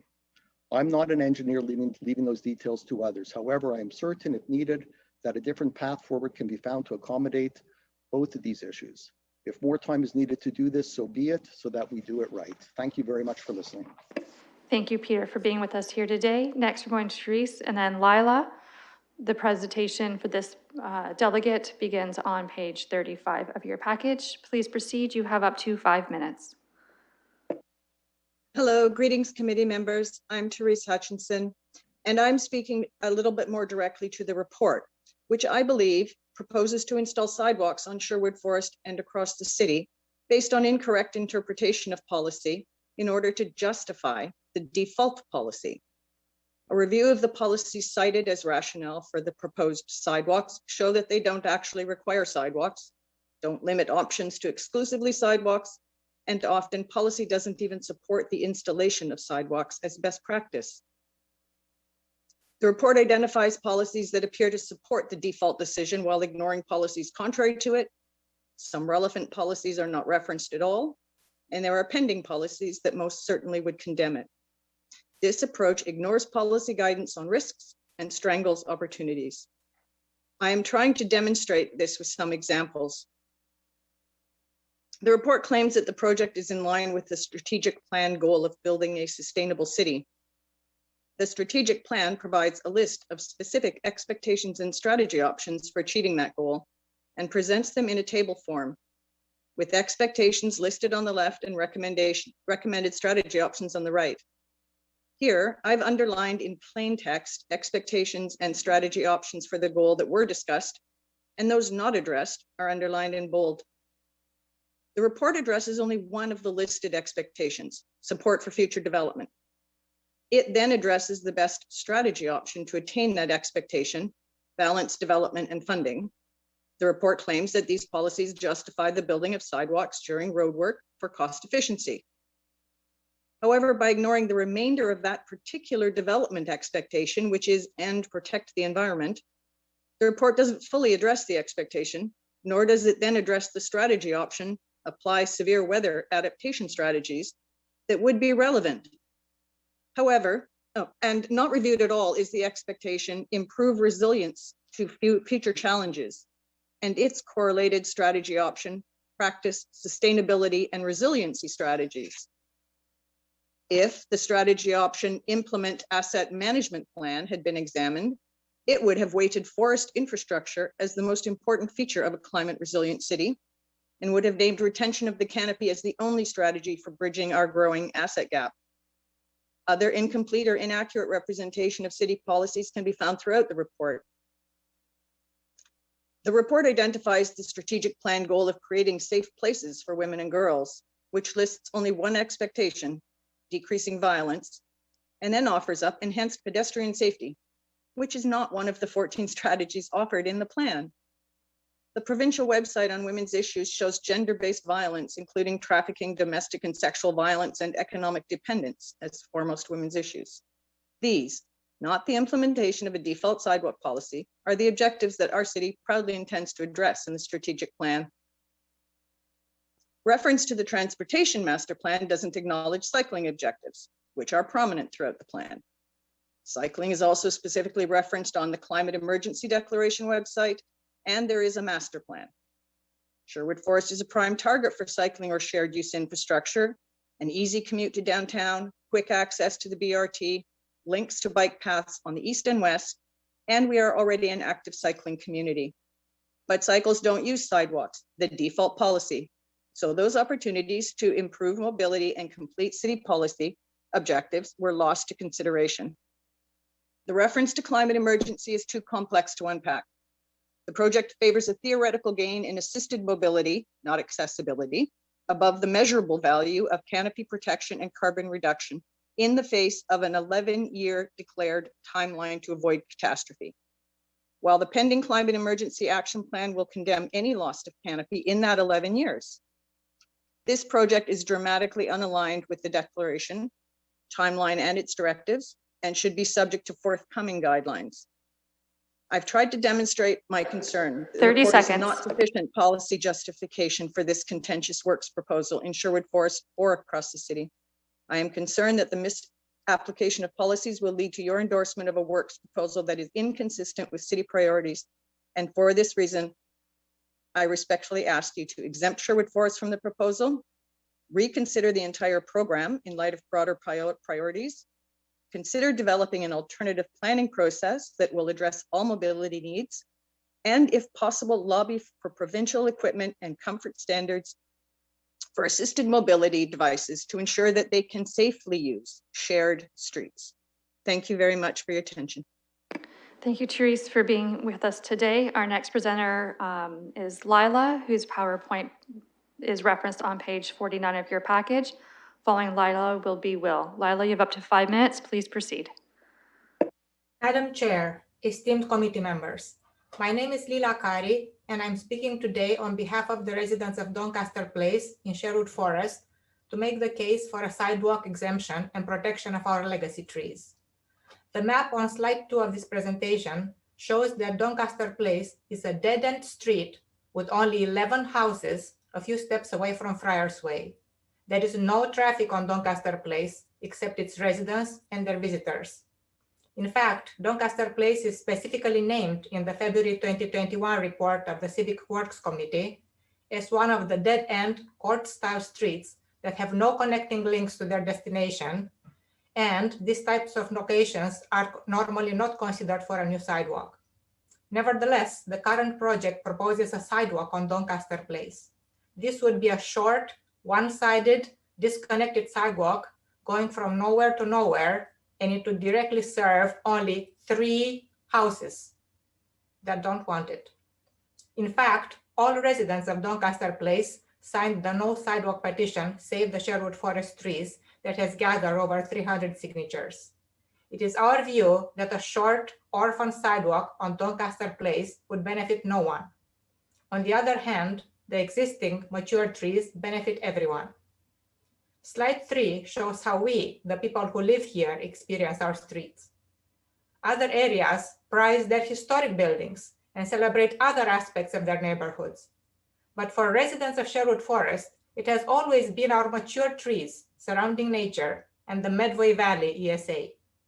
I also want to stress the view shared by all residents that we have never encountered any issue of safety, any barrier to accessibility, or any need for a sidewalk. Let me now share a personal story. A few years ago, my spouse and I accepted jobs at the University of Waterloo. However, we still have our house in London. Why is that? Compare the photo of downtown London on top of slide 4 of the presentation to the photo of downtown Waterloo right below it. Where would you rather live? In the green leafy forest city, right? So do we. In fact, even if in our small social and professional circle, we know 5 families who all work in the tech sector in Waterloo, but have houses in London. And we all have the same reason, because of the mature, green, leafy London trees. Replanting saplings won't give us this. Planting 1 sapling for every 1 mature tree that is cut is neither a full replacement in the short term, nor a guaranteed replacement in the long term.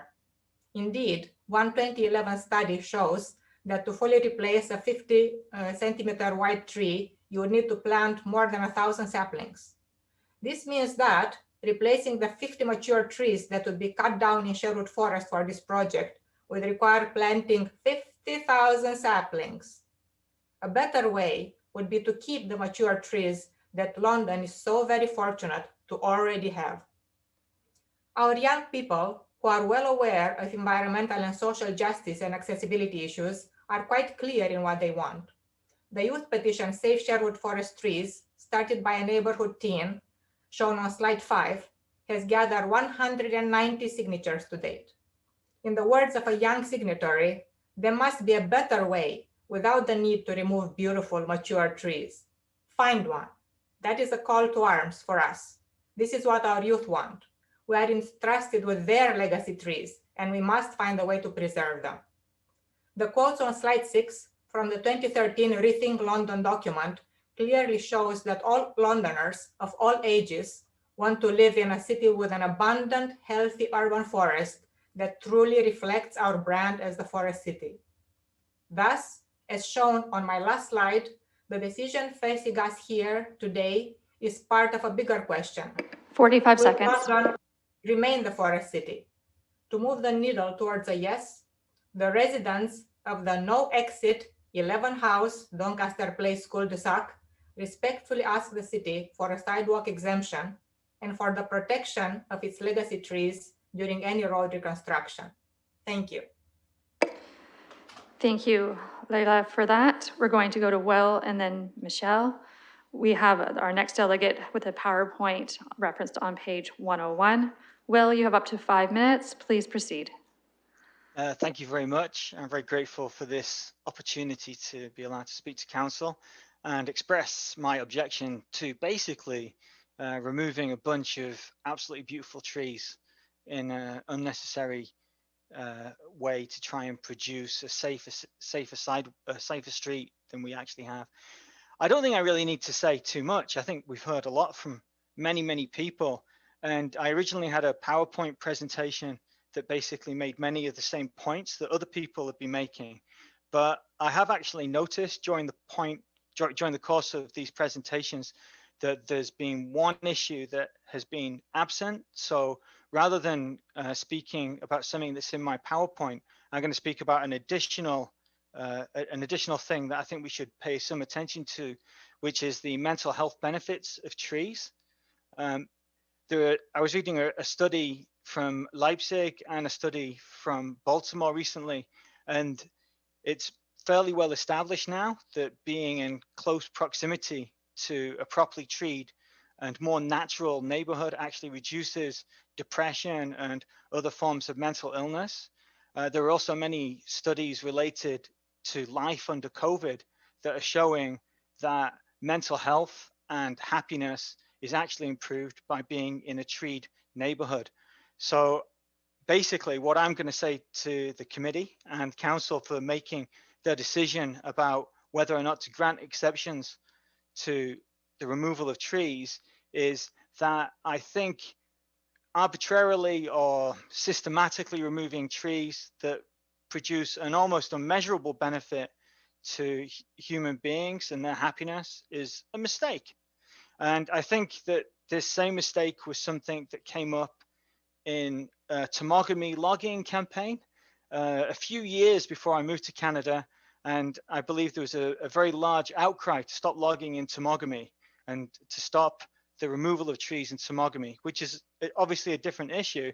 But I'm only raising that because this summer, I'm going to have the privilege and pleasure to go and spend 2 weeks canoeing in tomogamy in an area with mature old growth trees. And I'll be taking London kids with me, and it's going to be great for their mental health. And it's going to be a great change from this kind of barren COVID time that we've been having.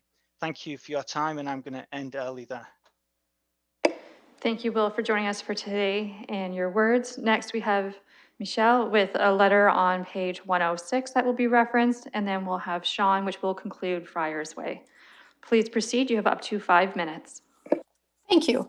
I too will go off script because we have very many thorough and compelling submissions today supporting sidewalk exemptions in the Sherwood Forest area. And I'm not surprised by this because I know how deeply my neighbors and others are trying to find alternatives to the mass destruction of our streetscape in these pedestrian-friendly areas. I also understand that the committee has to strive for balance in the interest of all community members. And I want today to speak to why, in my view, a sidewalk exemption for these and other similar streets is so appropriate, and why it's important that the committee exercise its discretion rather than taking a one-size-fits-all approach on these streets. Let me touch for 1 minute on the example of Sherwood Forest. It was physically formed around the Medway Valley, following the contours and elevations of our environmentally sensitive area and adjoining ravine. The streets were designed to meander and flow around this natural heritage landmark which we abut. They are not direct thoroughfares.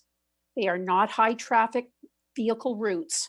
They are streets you wouldn't take unless you were visiting the neighborhood. There are other roads in the area with existing sidewalks that provide straight, direct, and faster connections for vehicle transit. Friar's Way and the Doncaster streets were never imagined with sidewalks.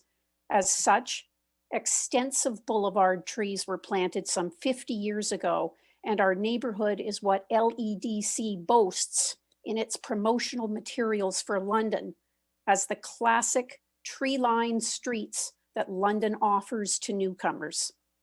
We have a long history on Doncaster and Friar's Way of safely sharing the road. People know to expect pedestrians, bikes, strollers, and all sorts of mobility assisted devices. The streets are wide enough to accommodate all users safely. All these users are represented among the over 300 residents and the close to an additional 200 youth residents from Sherwood who have submitted petitions asking you to exempt these streets. Two such petitioners are Claire, who is in her 80s and walks daily with her walker around Sherwood Forest. She moved into the neighborhood on Friar's Way 50 plus years ago.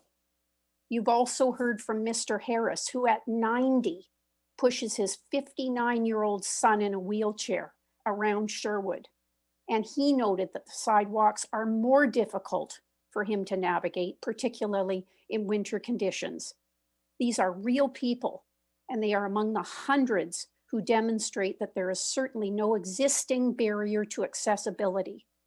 These streets are inclusive and safe as is. The neighborhood meets London's Vision Zero principles.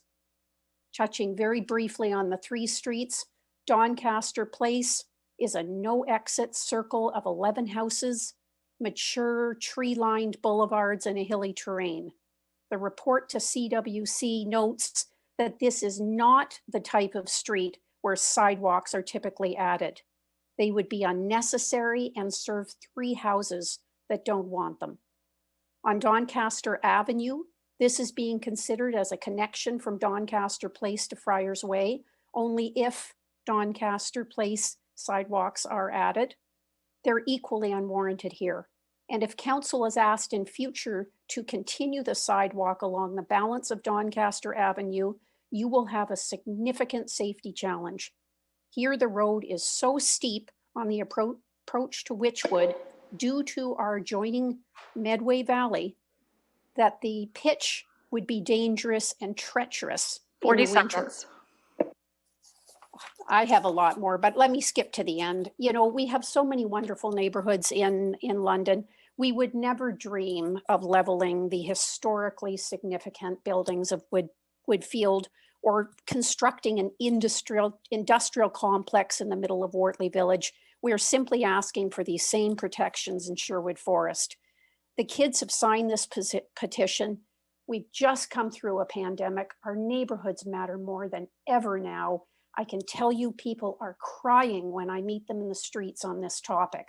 And we need to listen to the children. As Joni Mitchell would say, let's not pave paradise.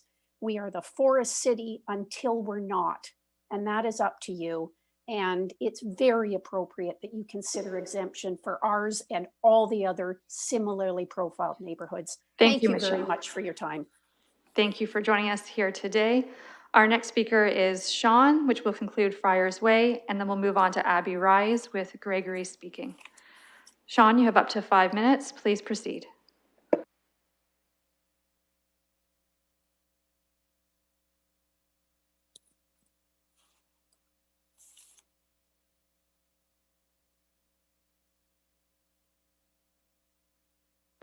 Sean, you are unmuted. If you start to speak, we'll be able to receive your comments.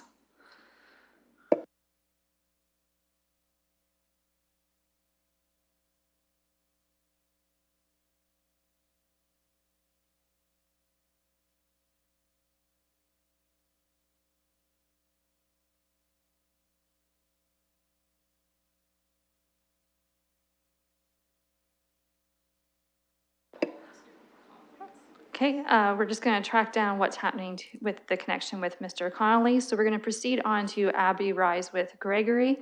Following that, we'll be on to Tarbert Terrace with Richard and Jeff. That's our set speaking order. So Gregory is joining us on Zoom. The PowerPoint that he'll be referencing begins on page 43. Gregory, you have up to 5 minutes. Please proceed when you're ready. Thank you for the opportunity to participate in today's meeting. My name is Greg Pavlov. I came to London to work at Western University. I'm married and have a 3-year-old son. My wife and I moved to Abbey Rise in 2013 because we loved the green, peaceful setting and proximity to work. On the first page of my slides is the view near our home. Several trees that are seen on the left-hand side are due to be cut in the upcoming road reconstruction. On the second page, you can see the map of Abbey Rise and the part of Scarlet Avenue that is affected by the upcoming construction. So Abbey Rise is a quiet, short street on a hill with only local, slow-moving traffic. It is accessible and safe street, and people from the neighborhood enjoy walking on it. The proposed sidewalk is by the curb, but as you can see on the slide, still many trees, 11 as far as I understand, are supposed to be removed, and many of them are mature trees, some over 50 years old. Majority of street residents signed the petition, and no one spoke in favor of sidewalks to the best of my knowledge. I'm in agreement with the presentations by other Sherwood Forest residents who just presented today, arguing for a better way. In the remaining time, I would like respectfully to ask the committee members to consider making use of the best possible management practices, such as alternative traffic control and engineering solution, to attempt to minimize the tree loss. I'll try to be more specific in a moment. I'm also asking to please take into account the unique characteristics of our neighborhood, in particular how it was designed to be safe and accessible in the first place, the desires of its residents as expressed in the letters and presentations to the committee and the petition, and the relevant data on traffic and number of accidents. I'm also asking, when making decisions, please keep in mind that protecting the environment and maintaining green infrastructure are among the city's priorities as laid out in these strategic plans. So my concern is that the current plans and communication of rationales for decisions could be inadequate. For example, we were informed that some trees may be lost due to road construction, even in case sidewalks are not installed.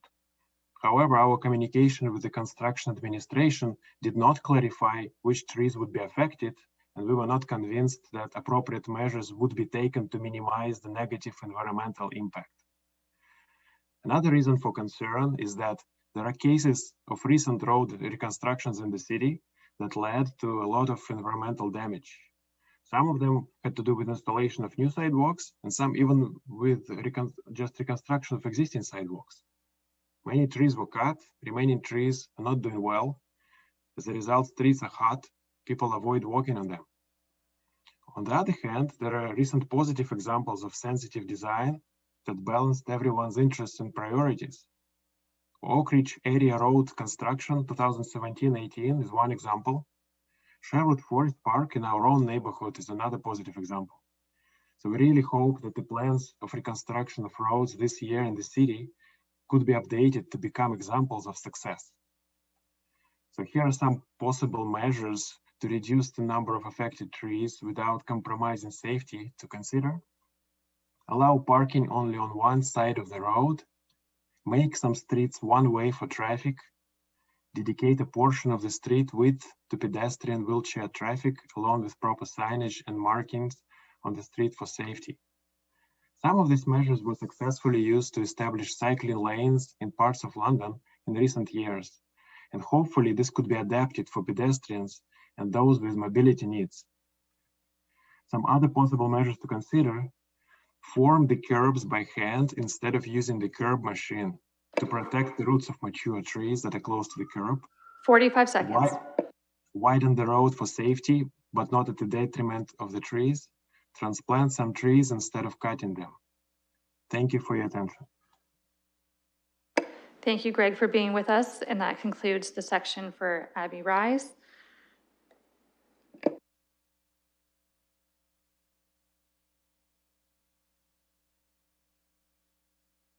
Okay, we're going to proceed on to Tarbert Terrace with Richard, followed by Jeff. Richard, you have up to 5 minutes for your comments. Please proceed when you're ready. Can you hear me? We can. Please proceed. Thank you for allowing me to address council. My name is Richard Tribe. I'm a retired professional engineer. My wife and I bought on Tarbert Terrace about 2.5 years ago. We were looking for a house on a quiet street with little traffic. The house on Tarbert suited our needs. People do walk on the road, and many have dogs. They walk on the road because it is a pleasant area to walk that is safe.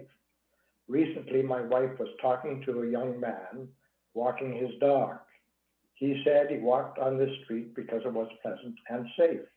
He went on to say that he was walking on the sidewalk in the subdivision and fell and injured himself.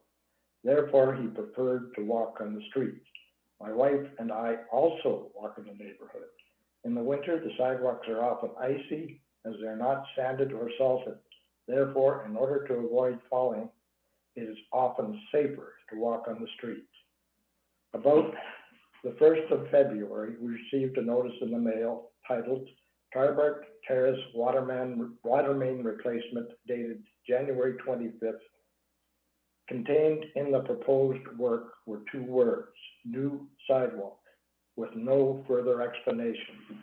I contacted Gage Gonyu, project manager, and was shocked to find that a sidewalk was to be installed for the entire length of Tarbert on the south side. This was the first we had heard of the sidewalk, although it had been planned for some time. As neighbors began to understand what was happening, they started to become concerned. Given the short time to respond, the fact we're in the middle of a pandemic and in the middle of winter, the only logical action was to circulate a petition.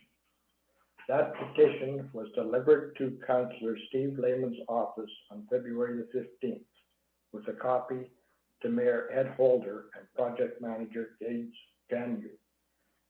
That petition demonstrates overwhelming support for the cancellation of the proposed sidewalk. As a participant in conducting the petition, I was privy to many of the comments as we went around. Some of these comments can be summarized as follows. The sidewalk is not needed or required. Safety has never been and is not now an issue on this street. The installation of the sidewalk would significantly damage overall appearance of Tarbert Terrace. Since the streetscape would be negatively impacted, home values could be impacted. It's a complete waste of taxpayer money. It's interesting to note that the only person on the street that uses a wheelchair is not in favor of the sidewalk. Her letter was sent to Steve Lehman by email. When I asked project manager for the cost of the sidewalk, he replied, "We would not know what the sidewalk cost implications will be until the job has been tendered. Generally, costs for sidewalks are not extremely substantial. I will attempt to establish order of magnitude cost. Pacing off the proposed sidewalk, it would require about 1,200 square meters of concrete at about $100 to $110 per square meter, for a total of $120,000 to $132,000. In addition, there is all the work associated with tree removal, replacement, grading and sodding, driveway repairs, retaining walls, driveway curbs, etc. After walking around the neighborhood and observing the magnitude of the work, I estimate an average of $3,000 per household. 50 seconds. Required. This brings the total cost to over $225,000. I also asked how the installation of the sidewalk would enhance the streetscape and never got an answer. The general feeling is that it would not. With the help of my wife and a neighbor, we took turns in counting vehicles. The result shows a vehicle every half hour during the day. The details of the survey were sent to Steve Lehman by email on March the 5th. I used to live in Merrickville and have remained in touch with old friends. It's interesting to note that in Merrickville is in the process of removing sidewalks on streets that are not busy. The reason given was to reduce costs, mainly for snow removal and improved appearance. I would like to conclude by saying the following. There is overwhelming support by the homeowners on Tarbert for the cancellation of the sidewalk as demonstrated by the results of the petition. Safety has never been and is not now an issue as traffic volume is low as demonstrated by our traffic survey. Thank you, Richard, for your time today. You're at your 5 minutes. Thank you. Thank you, and we did hear you clearly. Thank you so much for being with us. Our second speaker for Tarbert Terrace is Jeff, and then we're going to go back to Mr. Connolly. So Jeff, please proceed. You have up to 5 minutes. Okay, thank you. Yeah, my name is Jeff McCall, and I live at 72 Tarbert Terrace. Thank you for allowing me to be part of the meeting and address the committee and council. I'll keep mine very brief due to all the presentations that have been done so far. All the points that they're using there are echoed by myself and the residents of Tarbert Terrace.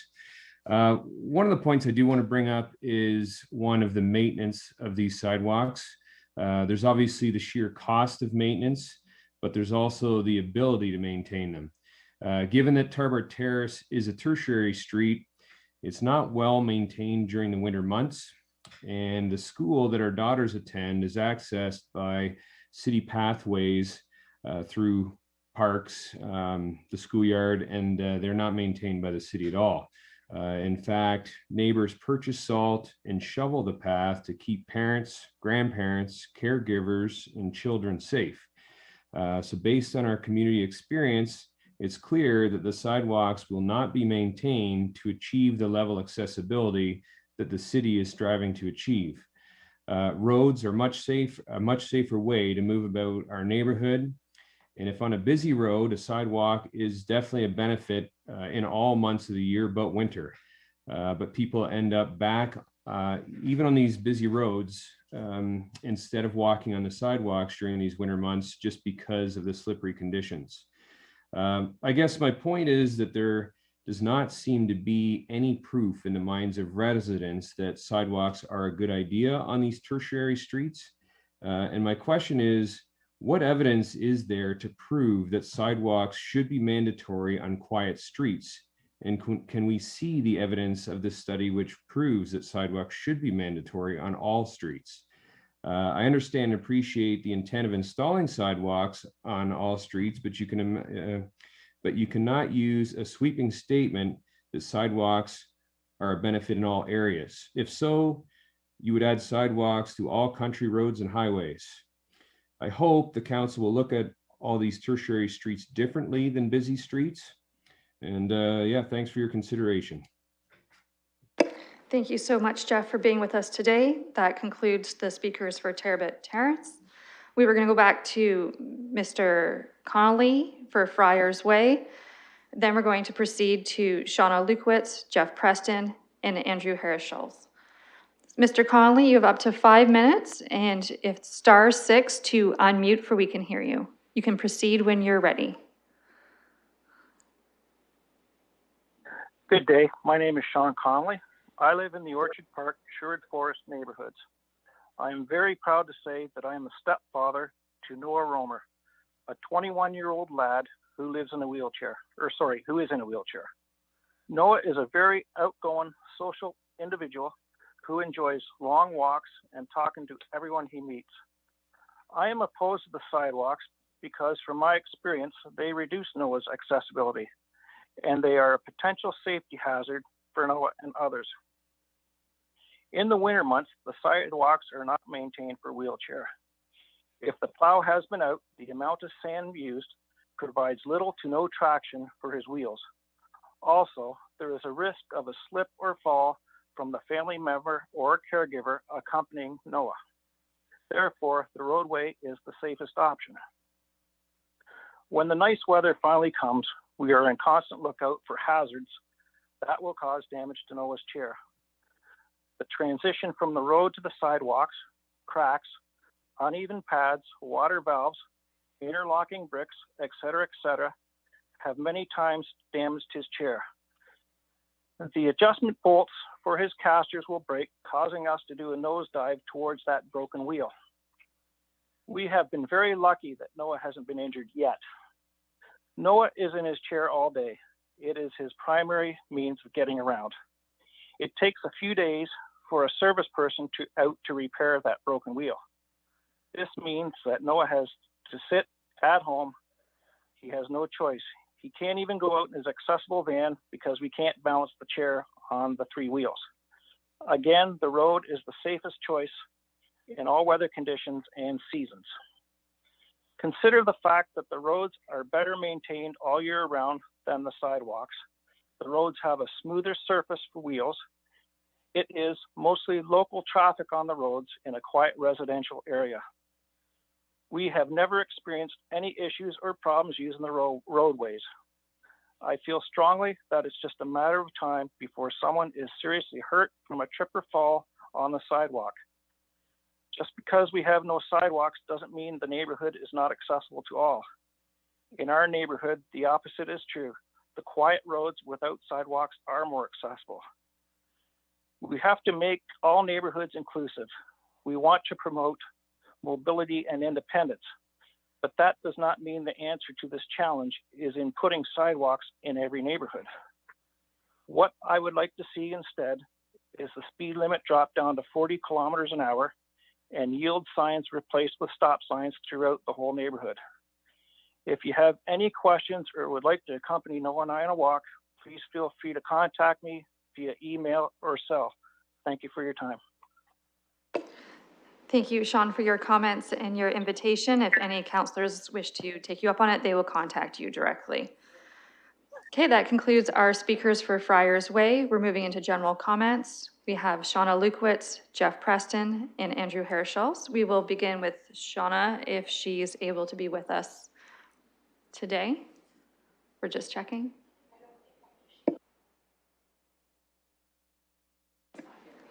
Okay, we're going to move on to Jeff Preston. We have Jeff? Perfect. Jeff, you have, Can you hear me? Yeah, you have up to 5 minutes and please proceed. We can hear you perfectly. Great, thank you. I'm here to speak about the general importance of sidewalks and accessibility. And while I will be using the term sidewalk here, I do want to clarify my support for innovative types of hard surface or protected pathways, whatever form that may take. But ultimately, I'm really here to speak about the debate around the legitimacy of disabled Londoners' right to access municipal infrastructure and how regular amendments, variances, and permissions to remain inaccessible continues to erode our inclusive efforts. From city parks to sidewalk debates of the past few years, disabled Londoners have routinely been told to go somewhere else or to wait for the next time around.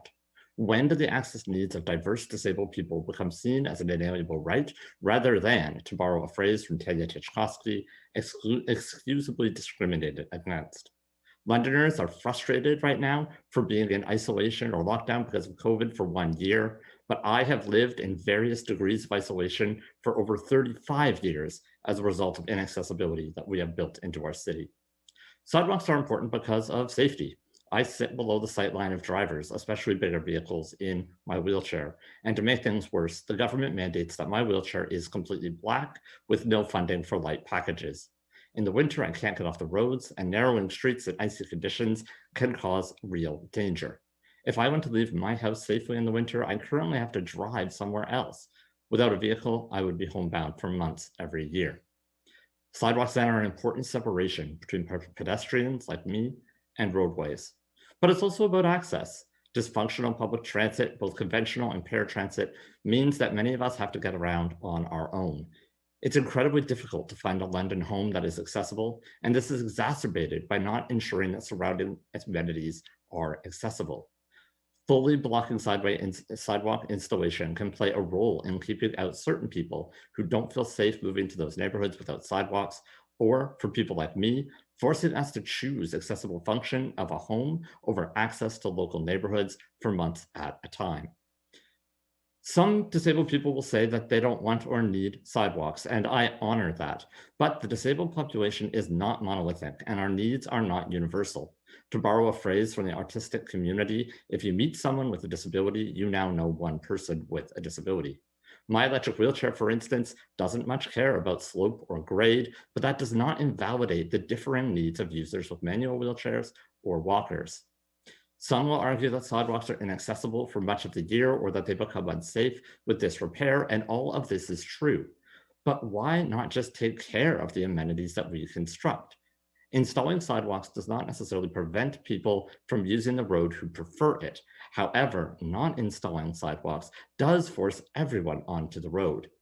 Different people have different preferences and needs, and the enterprise of accessibility is not a one-size-fits-all project. It is really about creating multimodal spaces for a variety of abilities and needs. I want to end today by considering the AODA. This is a legislation that calls for a fully accessible Ontario by 2025, not partially accessible or accessible when convenient. But most importantly, the AODA is a compliance-based legislation, which states that disabled people should not have to continually relitigate their right to access. This litigious process was seen as fundamentally unfair, that we shouldn't have to spend our time and energy fighting for things already protected by the Charter, by existing policies, and beyond. We should note that disabled people, a vulnerable population already, should not be then forced to fight their neighbors over things that they need to live safely and inclusively. City Hall is throwing us under the bus, requiring us to bear the burden of our own accessible needs, and worse still, conveniently setting us up to become the villain. We then become the reason why neighbors don't get what they want.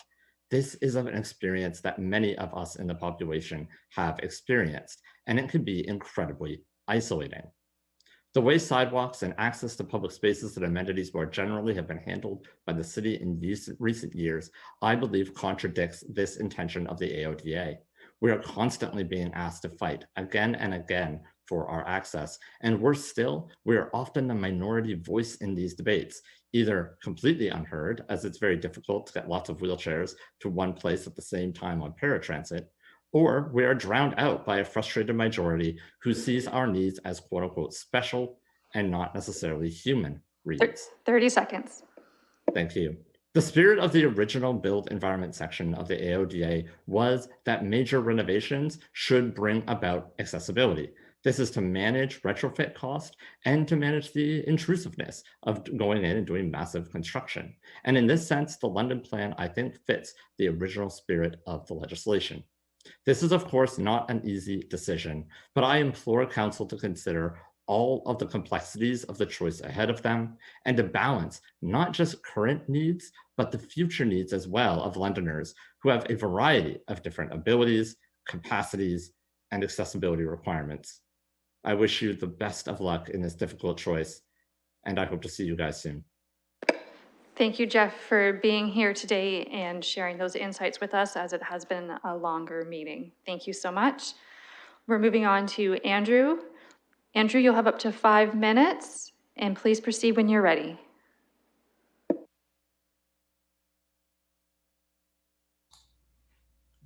Hi, respected members of the Civic Works Committee. I appreciate the opportunity to speak to you today, and thank you for deciding to create a special meeting to discuss this matter. My name is Andrew, and I currently live on a street without sidewalks in a different, older suburban area of the city. I would encourage you to move forward with a recommendation by city staff to implement new sidewalks for neighborhood street reconstruction. This recommendation was based on the city building policies established in the London Plan, a plan intended to give our city a direction on how to grow over the next number of decades. While I understand that the plan has not been without contention, I remind you that its creation was a result of a thorough process that involved much engagement with the public through Rethink London. The plan also follows many of the core city building principles that have been trending in many cities across North America. For myself, what is at the core of this debate is mobility. And taken word for word from the London Plan, mobility is defined as the movement of people and goods through and beyond the city from one location to another in a safe, accessible, convenient, and affordable manner. Mobility is something that the citizens of our city should be universally entitled to. The sidewalk policy we are discussing today was established in consideration of the collective whole rather than solely the current residents of a particular neighborhood. Not only does the plan consider mobility, but it also advocates for accessibility by taking AODA in consideration. The aim of this act is to improve accessibility standards for Ontarians with physical and mental disabilities to all public establishments. As a community, I believe it is our responsibility to advocate for equity and accessibility for those with disabilities. And it is the city's responsibility to make the difficult decisions to better serve those that have historically been underserved. As a non-disabled 35-year-old, I often feel fairly safe walking on the quiet sidewalk-less streets around my neighborhood. However, to get to certain streets, I have to go down busier streets that I would not feel comfortable walking down if it weren't for a sidewalk. My parents, who have been walking and biking a lot more since the pandemic, wouldn't feel comfortable walking on streets without sidewalks, wouldn't feel as comfortable. And one day when I have children, I would desire for them to have a sidewalk nearby in which they can feel safe playing on. My belief is that our city should be intergenerational, a place where those of all ages feel safe, secure, and supported by our built environment. With City Council declaring a city climate emergency almost 2 years ago, we also must ask ourselves what city sidewalks can do here for that greater good. Retrofitting our current built environment will be crucial to addressing climate change. And these opportunities to retrofit the streets of our suburbs won't be feasible for a number of decades until the sewers need to be replaced again. While taking down beloved trees may sadden us, we also must acknowledge the positive impact that sidewalks have in the fight against climate change. I would hope that the members of this committee listen to all the voices today, but also consider all the voices that aren't represented. London consulted a large part of our city a number of years ago and developed the London Plan accordingly. Let us not abandon all that hard work. Sometimes we must incur short-term pain for long-term gain. Proceeding with the recommendation by city staff means endeavoring to make this city one that prides itself on mobility that's safe, accessible, convenient, and affordable. 40-second warning. That would be a city that I would be proud to call home. And thank you for your time and attention. Thank you so much, Andrew, for your patience today and joining us to share those insights with us. This now concludes our approved delegates from council that are with us waiting to speak. At this point, I would look to committee, before we get into conversation and debate, if we could do a 5-minute bio break to regroup our thoughts, having heard delegates, and for those who are physically here could have an opportunity to vacate the chair for a moment. Would there be a mover and a seconder for a 5-minute break from committee? Councillor Helmer, I see as a mover, Councillor Van Berbergen as a seconder. Is this a hand vote or? We're allowed to do a hand vote for this one. So if you can turn your screens on where we can see the counselors, I'm a yes. Motion carries. Perfect. We will adjourn in 5 minutes. Thank you.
Our bio break is concluded. We're going to come back. If you can put your cameras on so we can make sure that we have quorum, it would be greatly appreciated.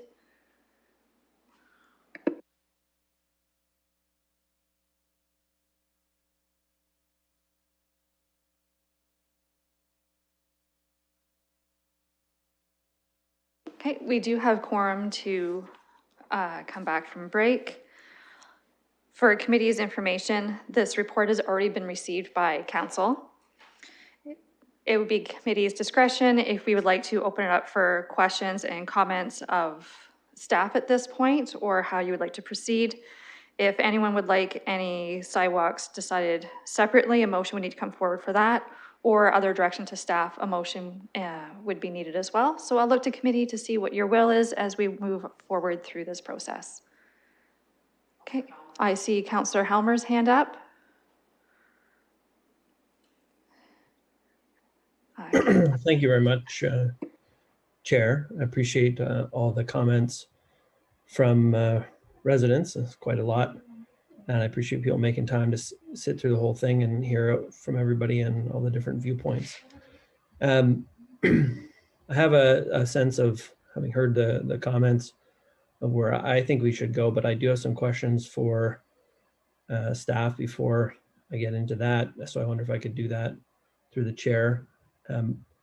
One is how vulnerable some of these trees are to the construction projects generally. I think it would be helpful to understand, not all trees are in the same kind of position. It's somewhat very specific to the kind of tree and the distance it is from the road, the kind of root structure that it has. And without getting into all the details for all the roads and all the trees, if you could perhaps give us a bit of a sense of what the risk is for destabilizing trees during these kind of projects, and the kind of measures that can help stabilize the tree during construction or reduce the risk of it destabilizing during the construction project. Thank you, Councillor Helmer. To staff to answer those questions. Thank you. Through the chair, maybe I'll start and pass it over to Ugo once I've sort of started to address the question. So yes, the councillor's correct in that we've learned a lot over past years of doing these projects, and that once there's any excavation activity in the root zone of a tree, it presents risks to the tree, both from a stabilization perspective and also from a future health perspective. So it's made us more conservative in our assumptions from a risk management perspective.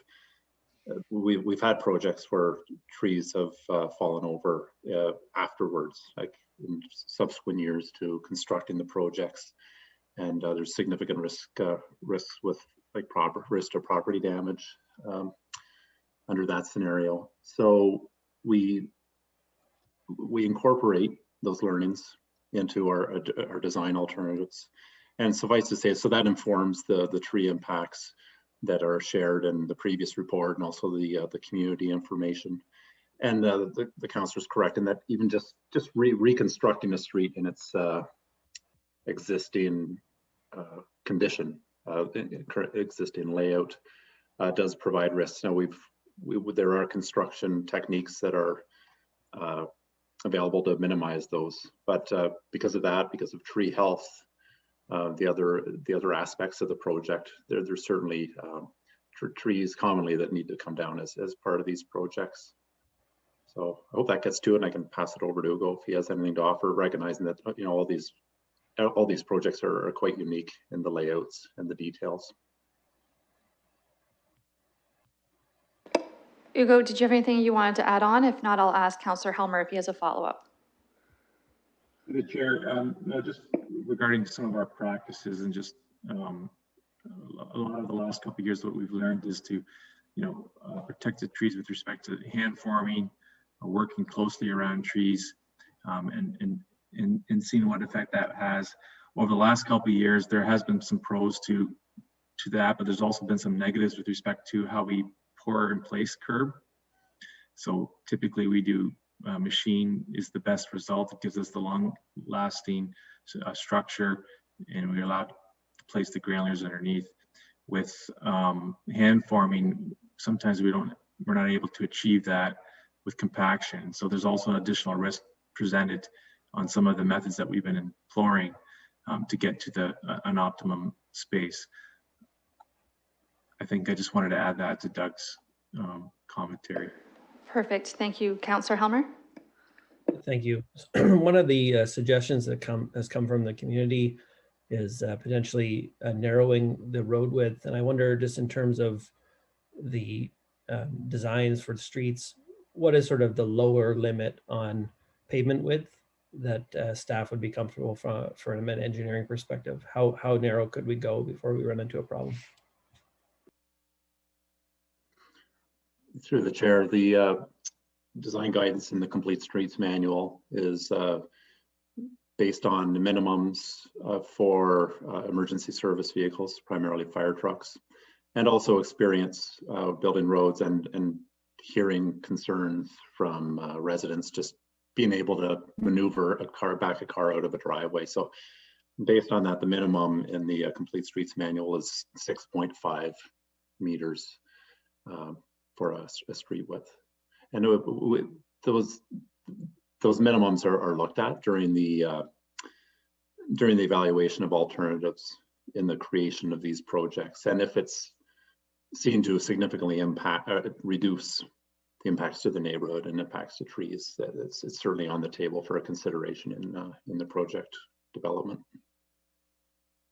Okay, my last question for now anyway is the specific situation on Imperial.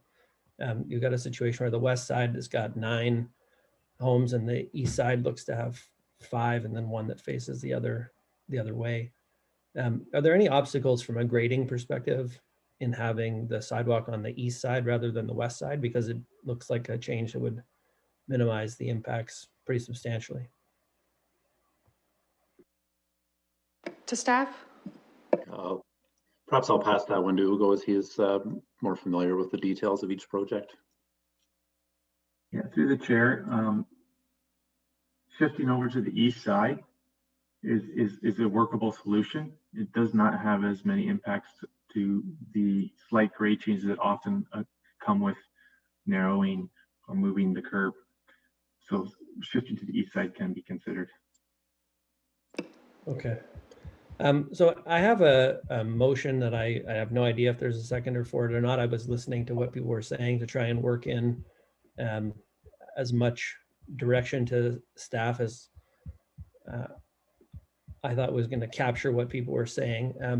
It will be no surprise to anyone, I suppose, that I don't think it's a good idea to build streets without sidewalks, and having a sidewalk on one side of the street is in fact the compromise in policy that recognizes that retrofitting existing neighborhoods is hard and we can't always have sidewalks on both sides of the street.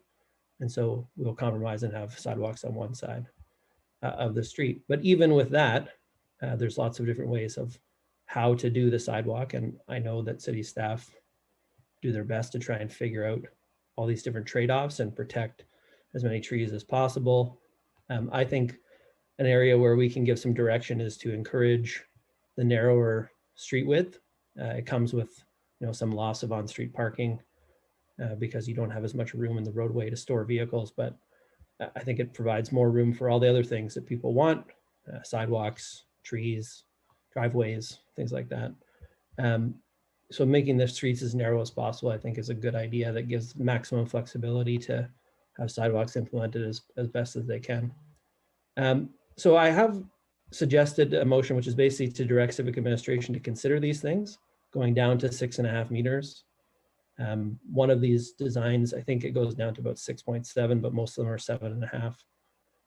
That would give a bit more room. The curb facing sidewalks, which I think, they're not ideal because you get snow storage in them over the winter, but in this particular situation, I think it's definitely worth considering. The removal of on-street parking on one side of the street to make sure that those narrower streets still work for people who are trying to drive on them.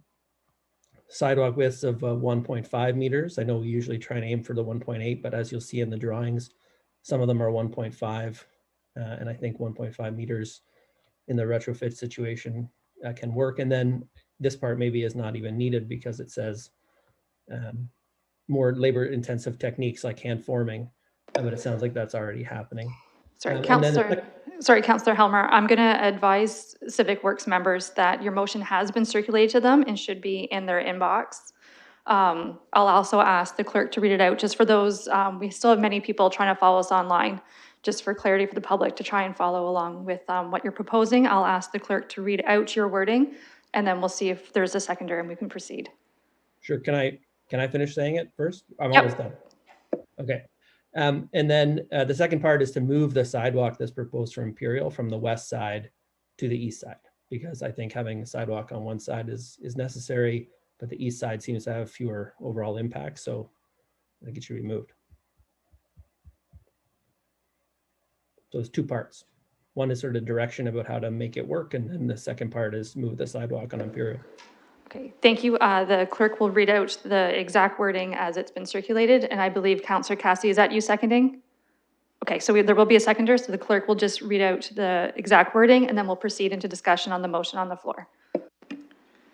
Thank you, Madam Chair. The Civic Administration be directed to consider narrowing a pavement width to 6.5 meters or as narrow as 6 meters if necessary, to reduce the risk of destabilizing existing trees as well as curb-facing sidewalks, removal of on-street parking on one side of the street, sidewalk widths of 1.5 meters, and construction techniques that may be more labor-intensive but could increase the likelihood of retaining more of the existing trees while adding sidewalks.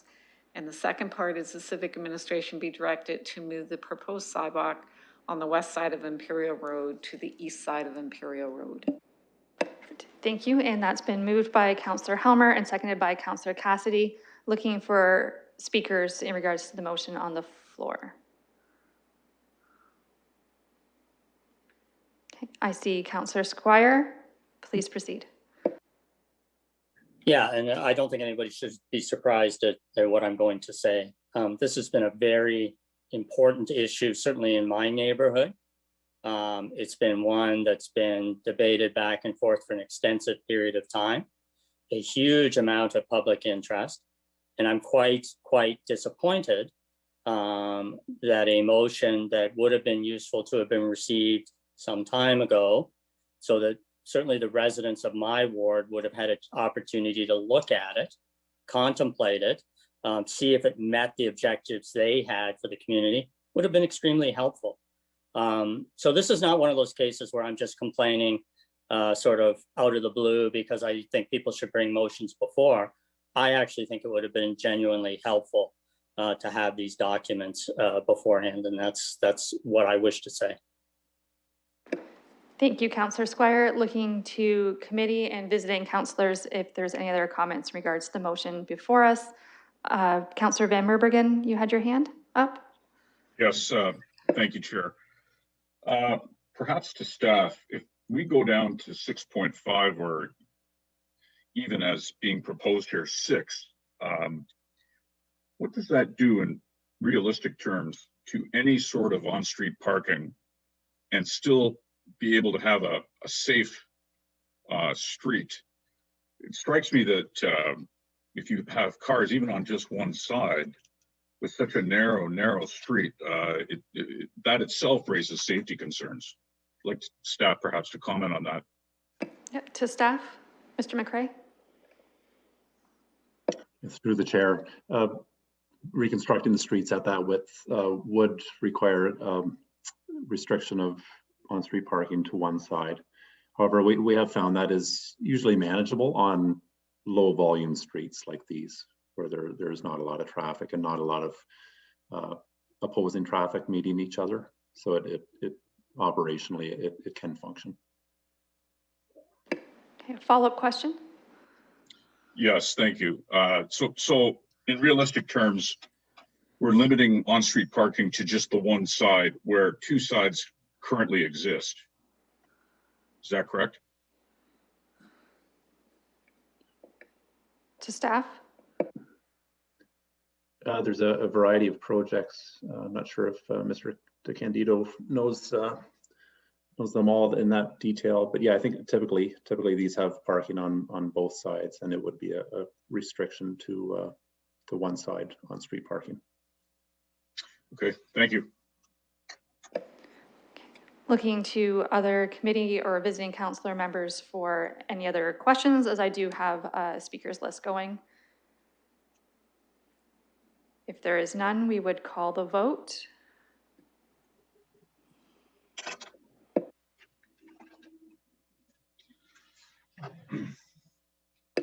Councillor Van Merbergen.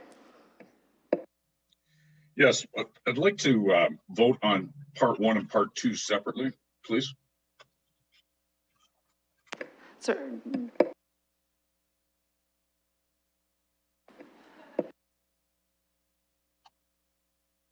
Okay. Yeah, those items can certainly be called separate.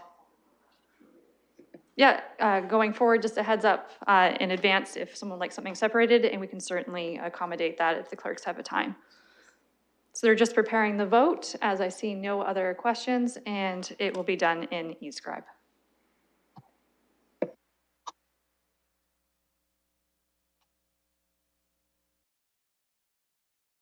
It's part A that's on the floor right now.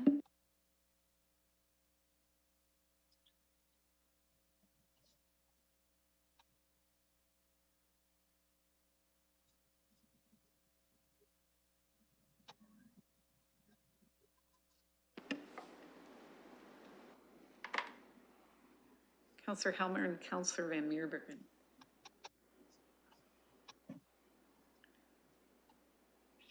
Closing the vote, and the motion carries 4-1. Perfect. Councillor Cassidy. I just want to speak to part B, if that's okay, Madam Chair. Yep, please proceed. Wonderful, thank you. I want to thank Councillor Helmer for bringing this forward. The big part on Imperial, there were a number of concerns that the residents brought forward, and we heard from some of the residents today, but we've also received many emails. But I would say the largest part was the loss of trees, and what many committee members and council members might not know is that this neighborhood on Grenfell Drive in 2018 had a major road reconstruction project. There is already a sidewalk on Grenfell Drive, but that road reconstruction project had significant tree impacts. I think there were 30 trees that were lost on Grenfell Drive, and this is a neighborhood that has older trees, has great pride in the trees, and it does make the neighborhood a lovely place. So losing more trees after such a significant loss would have been felt by the neighborhood. So again, I want to thank Councillor Helmer for this. I hear what the neighborhood has said. I know that it is a quieter street. I'll have more comments later on in the meeting, Madam Chair, about the idea of sidewalks on these kinds of streets in general, but I thank Councillor Helmer for this compromise and bringing this forward, and I'm hopeful we can keep moving this forward. Thanks. Perfect. Thank you. Seeing no other hands, the vote will be open on eScribe for part B.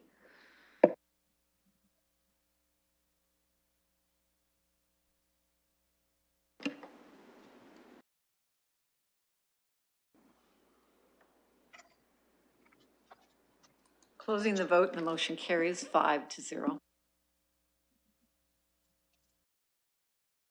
Thank you. As that concludes that motion that was currently on the floor, we can resume with questions of staff or other motions that anyone wishes to bring forward. We could do that now. Councillor Van Merbergen. Thank you very much, Chair. I'd like to bring forward a motion that we basically call each street that's being proposed separately with wording that expresses that each of them be exempt, and we'd call them as A, B, C, D, etc. With the streets that are listed in the report by staff. That would be the motion that I would make. And then that way we would all have the ability to say yay or nay to an exemption to any of these streets. I think it's clear from what we've heard that the public does not want these unnecessary sidewalks. It was very refreshing to have this exercise, this ability to hear directly from the people affected. And it's just 100% clear that this is a non-starter. So I will put this on the floor. Hopefully there's a seconder and we can move from there. Okay, just one moment, please.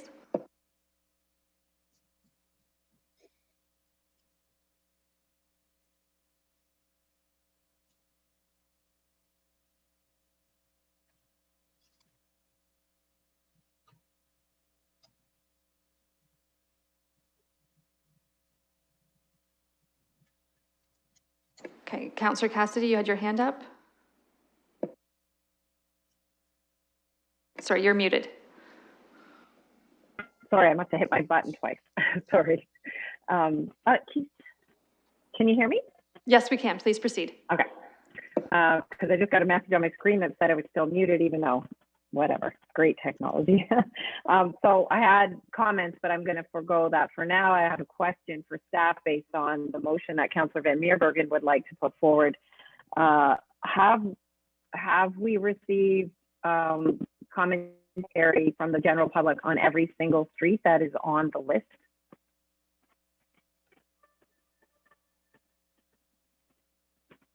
Okay, could staff comment if we've received comments on every street within this document? Through the chair, yes, we have.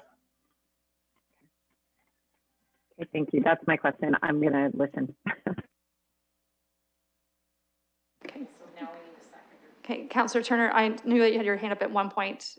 I assume you're waiting to make comments on something or seconding? I'll wait.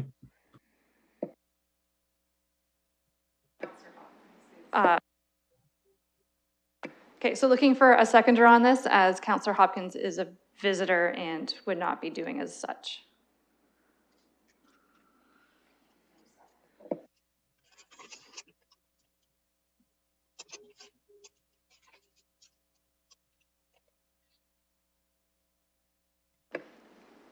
Okay, Councillor Van Meerbergen, there was no seconder for pulling all those items. We'll proceed with Councillor Hopkins and then Councillor Squire. Madam Chair, thank you for recognizing me. I was going to speak to the motion that was not seconded, so I will wait for my comments. Thank you. I have Councillor Squire and Councillor Van Meerbergen. Yeah, I'm really glad to have this opportunity to speak at committee. Obviously, first of all, to my constituents who are probably a little confused right now that the issues that they raised are not going to be even addressed by the committee. Let me be clear, I share your frustration. It would have been helpful to enter into a debate about whether your concerns had merit, but apparently that is not even going to happen. And I think, quite frankly, that's unfortunate, but we can revisit this issue at council. So that's what I'm saying to the people who took the time today to come to this committee to express their views. I'm sorry that you're not going to hear a discussion at length about your concerns. Let me just say this. I want to thank my community for coming forward. I have huge respect for the information they brought. I also have huge respect for the way that they presented it. This information did not just come from the people in these areas who just for their own reasons do not want a sidewalk. And I know that well. This is the area that I lived in most of my life. The first 28 years of my life, I lived in Orchard Park, Sherwood Forest. I was on Witchwood Park, which was the very first street in the neighborhood to get a sidewalk. And I actually watched that sidewalk get built. We welcomed it because Witchwood was a busy street. So I know the other streets and I know the nature of the streets. And I also very much appreciate that you came forward with the point of view of people who have disabilities in the area. And I was very mindful and very interested in what Mr. Preston had to say, a person I respect greatly, particularly when he talked about the non-monolithic nature of people with disabilities. And I think it's very wrong to put all people with disabilities into one grouping and say they all want sidewalks or they don't all want sidewalks. And that's hugely, hugely important. There's no question that people in the Sherwood Forest, Orchard Park area, particularly the father who has the young son, the 21-year-old, I should say, who he takes around, that they view a neighborhood without sidewalks as being safer, as being better for their goals in the community. So I really very much appreciated that. But I was also very mindful of what Mr. Preston said and the other people who are advocating for sidewalks. So what I have to do as a councillor, even as a councillor in Ward 6, is not just to say, well, we're going to allow these in all circumstances. What I have to do is evaluate the streets that are coming forward in the context of accessibility and say, do these meet those tests where people with accessibility issues are still going to get the access they need? And in this particular case, I can do that. In other words, I can conclude that people in the Orchard Park, Sherwood Forest streets who have disability challenges will still have those challenges met in a community without sidewalks. So we will be back at council next week. There will be a fulsome discussion, I hope, at council, which I welcome, and I'll continue to support the people in the Sherwood Forest, Orchard Park community, whoever they are. Thank you, Councillor Squire, for that. And as any councillor, if they had specific questions that they did want staff to answer in this space at committee, please feel free to address them. I will try to stick to going to committee members for comment and then motions. So I did have Councillor Van Meerbergen, and I do see Councillor Cassidy, and I do see Councillor Lehman, and then Councillor Helmer. Thank you, Chair. Just by way of comment, clearly, this is a failing policy. Every time we propose these streets get shoehorned with a sidewalk, we get this type of virtually 100% negative reaction. It's what happens when you get this type of failing policy. It's because we're not listening to the people. We're just imposing, thinking this is what's good for them. When the fact of the matter is, when you look at it in terms of pros and cons, it's actually working in reverse. It's quite negative. I mean, I only have to look at the street in my ward, Bartlett Crescent. It's very, very narrow already. The frontages are very shallow. They're not deep at all. So to put a ribbon of concrete through this 50-year-old neighborhood, which was never designed for that, and to retrofit is a disaster. It's devastating for the people, especially the number of seniors that I have on that street in this ward. They're in their 70s and 80s, many of them. Some of them, in fact, a good many of them are original homeowners. It was never anticipated or envisioned that there would be this concrete slab running down their front yards. It was never necessary. It's not necessary now. There's huge repercussions.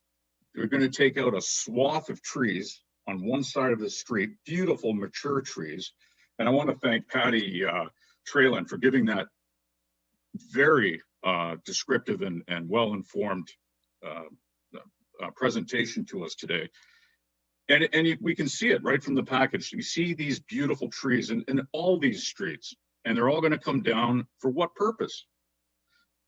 I was on that street, Bartlett Crescent, last week, meeting with a group of constituents, and a lady who was clearly having physical challenges walking came down the side of the road with 2 canes. And I stopped her and I talked to her for a bit. I asked her, I said, do you feel safe walking on this street? Oh, yes, she said, much safer than on a sidewalk. And I said, really, why would that be? Oh, because the sidewalk will shift over time and becomes a tripping hazard. It ices up much more quickly than an asphalt road. So, I mean, you just have to look at this from a logical perspective. Why are we doing it? It's not wanted. It's not particularly safe.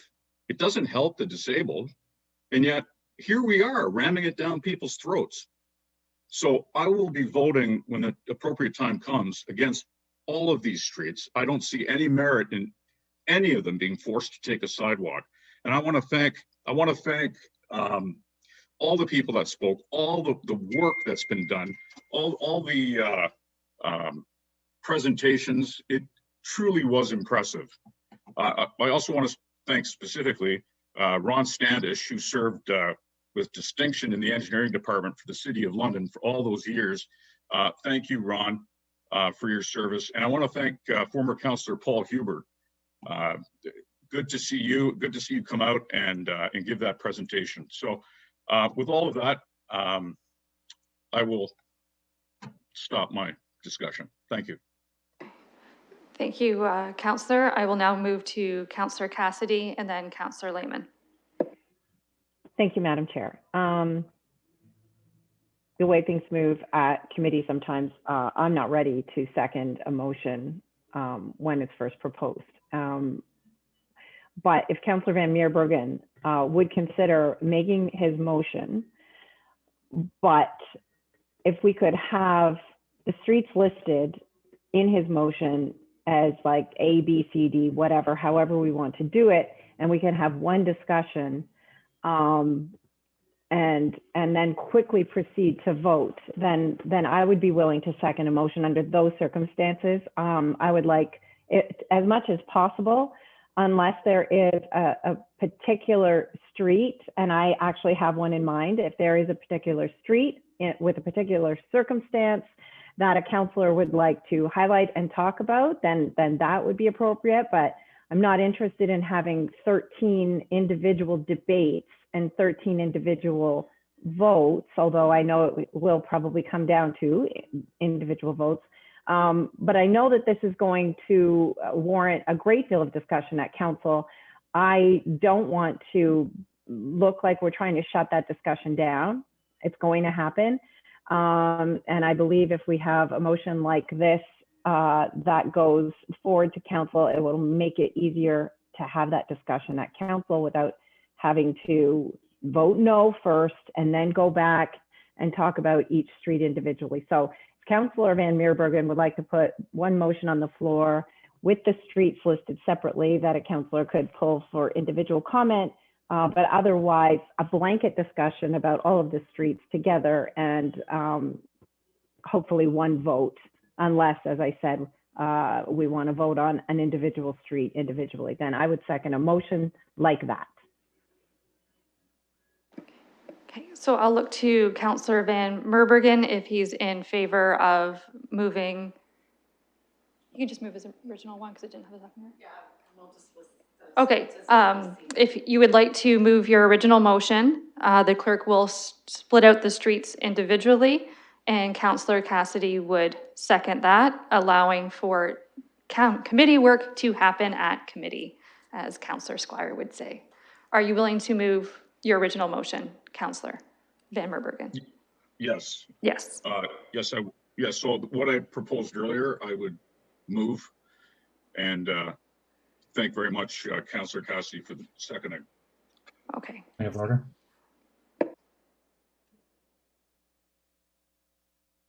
So the clerk does have the wording. It's the wording that was sent out, if anyone would like to refer to that. And Councillor Turner called a point of order, so please proceed. Yeah, Madam Chair, as mentioned earlier, these projects are within the discretion of the administration to proceed with. The motion would have to be a negative motion, so it can't be a positive motion. It would have to be that the motion is to remove such a project from the Civic Works. Okay, that is the wording of the motion, would be the negative as to remove them. So that's been clarified. Thank you for that. The clerk will read it out just so we can hear the wording again.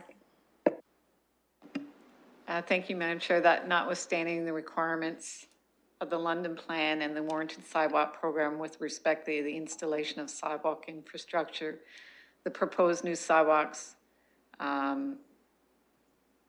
be removed from the approved road reconstruction project for the subject streets, and then we would list the streets A to whatever. Okay, so we do have a mover and a seconder on that, and I'll open the speakers list on that before we do a vote. I see Councillor Cassidy. Thanks, Madam Chair. So I have some questions and for staff, and I'll have some comments. So my first question is Doncaster Place, and I know what the policy is. Why is Doncaster Place included on this list when it is a dead-end street? Okay, thank you. I'll allow staff to answer Doncaster Place, Culver Place, and East Afton Place, as they had a special section right in our report on page 135. To staff, you can just speak on where that update is at and answer Councillor Cassidy's question, please. Thank you, through the chair. Again, I'll start and then pass it to Hugo if he wants to add details. But yes, those places are dead-end courts, and so considered as lower priorities for sidewalks. However, in reviewing the policy and more particularly considering the feedback of the Accessibility Advisory Committee, they were included, as I mentioned, in the February 9th report as requiring consideration. So the consideration of those streets has occurred, and it's determined that it is feasible with minimal tree impacts to implement sidewalks on those. Okay. Follow up, please. So given the motion that we just passed that Councillor Helmer moved regarding making some, considering possible changes to design narrower streets, one-side parking, curb-facing sidewalks as much as possible, do you foresee changes to impacts on trees as well as the neighborhood in general if all of those things were put in place? Mr. McCray or Hugo? Yeah, through the chair, it's Hugo. With respect to impacts on all streets in the 3 locations you provided, there will be some impacts to trees, whether we put a sidewalk or not, or even if we taper the road. It's minimal, and this is the case for all streets on the list. In the case of East Afton, I just want to highlight that we are putting a water main on that street. And the water main, the location of the water main will remove those 6 trees anyways. So we would just be putting the sidewalk over the location of the water main. So those 6 trees will be coming down regardless. Okay. Can we talk about our AODA obligations? It's quickly dismissed by the public who are opposed to these sidewalks. I want to know, come 2025, what are our obligations and what are our liabilities if we miss these opportunities? And as Mr. Preston said, that it's written right in there that major renovations should have during major renovations, then we should be doing these retrofits for all the reasons the city's identified. This is the time when it's most cost effective. Is there a risk that the province is going to come to a municipality like London after 2025 and start imposing infrastructure work that's going to cost a lot more money and cause us to tear up projects that we've already completed? To staff. Through the chair, the requirements of the Accessibility for Ontario Disabilities Act is currently somewhat vague in that it states that the municipality should be removing barriers. So that's somewhat subject to some interpretation, but that's it informs certainly the London Plan policies. The discussion on the implementation of the AODA requirements has been consultative in the past because they are very specific with respect to the design of infrastructure. So if it is decided that a sidewalk is to be built or, for example, a traffic signal to be built, there are very specific design specifications that relate to that infrastructure. However, in the rollout of the AODA in past phases, it has been recognized that it's too large of a liability to apply it retroactively to all infrastructure. So it's tended to be applied as infrastructure is rebuilt going forward and not grandfathered onto existing infrastructure. Okay. these streets, are they all at 40 kilometers? We've reduced speed limit on a number of neighborhood streets. Are any of these already moved to 40 kilometers? Are any of these waived? Because some councillors moved a motion that passed to waive that reduction of speed limit on some of our neighborhood streets. Are any of these streets on that list of streets that have been waived, so their speed limit will not be reduced because of that motion? Okay, if staff could confirm the speed limit, if they've been reduced on the streets for consideration before us. Yeah, thank you, through the chair. The area speed limit program is proceeding. It is currently subject to consultation with the LTC with respect to impacts on their transit operating and costs. But it is proceeding, and the long-term plan is to progress the area speed limits across the city, and it would apply a 40 kilometer per hour area speed limit would apply to all the streets in question. Okay, one final question. Actually, two final questions. Number one, do any of these streets have we been asked by neighbors in any of these streets to implement speed humps or other traffic calming infrastructure? Are there, in general, speeding complaints on any of these streets? To staff. Through the chair, yeah, the number of, we don't have a identification of traffic calming requests for the specific list.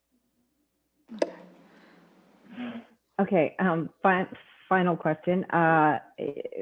We have a list of roads that need reconstruction. So not talking about the ones with the water mains, because that's another unique situation that has to proceed rather quickly. But sometimes, you know, the number that differentiates a one road project from another could be quite small. So, you know, it's just the pavement quality index and other things that determine when a road reconstruction project is going to be moved forward. Sometimes I believe that those criteria can be minute, and one or two numbers separates two streets, so this one is above this one. Is there any feasibility, since we don't want to waste money by not putting in a sidewalk when we could, is there any feasibility in moving other road reconstruction projects ahead of some of the ones that are on this list? Do them first, get their roads redone, perhaps sidewalks if there are areas that don't have sidewalks. Is there any, does that weigh in there? Because I certainly don't want to do road works and then come back 5 or 10 years later to try to put in a sidewalk later. That is extremely inefficient, and that, in my view, would be a huge waste of money.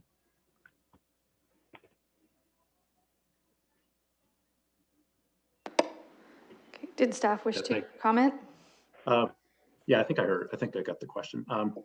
Yeah, so the councillor understands our asset management system quite well, and that reconstructing streets involves balancing a number of priorities and aligning the budgets that the different assets, the different pieces of infrastructure, you know, the pipes, the roads, the sidewalks, the street lighting, aligning all those budgets and the needs to try to reconstruct in the most cost efficient and neighborhood efficient, like reducing the impacts on neighborhoods as much as possible. We do have the new sidewalk program. That's a separate program that is for standalone sidewalk projects primarily. They're identified typically through resident requests. That is part of the considerations with our overall programming of infrastructure renewal projects. And if we're able to align those different needs, yes, that is certainly one of the considerations in setting these annual programs. Okay, thank you. I have Councillor Lehman, Councillor Hopkins, and then speaking ideally to the motion that's before you about calling the streets individually. And I'll keep a speakers list for that, and then we can go back to the other motion. And then I'll add Councillor Squire after Councillor Hopkins. Councillor Lehman? Perfect. Great, thank you, Chair. And thank you to the committee for allowing me to speak on behalf of my constituents on St. Anthony and Tarbert Terrace. We heard from many folks today that I thought gave very well thought out arguments about why they're opposed to sidewalks. As I've heard, we all have, from emails, petitions, phone calls, people are passionately urging us to not put sidewalks on these streets. And I'll speak particularly St. Anthony and Tarbert Terrace. I've heard from folks, elderly, folks with young families, but I was particularly interested in hearing from those with disability and accessibility challenges. And we heard from many of those folks today. St. Anthony is I'll just remind you of what we heard today already. It's a small street, tree lined, right beside the Thames River. It has a very natural river feel to it. It's a very small street without through traffic. And the trees with the river define this neighborhood. If a sidewalk would go in here, it wouldn't join up with any other sidewalks. There are no other sidewalks in the area. It would be a sidewalk to nowhere.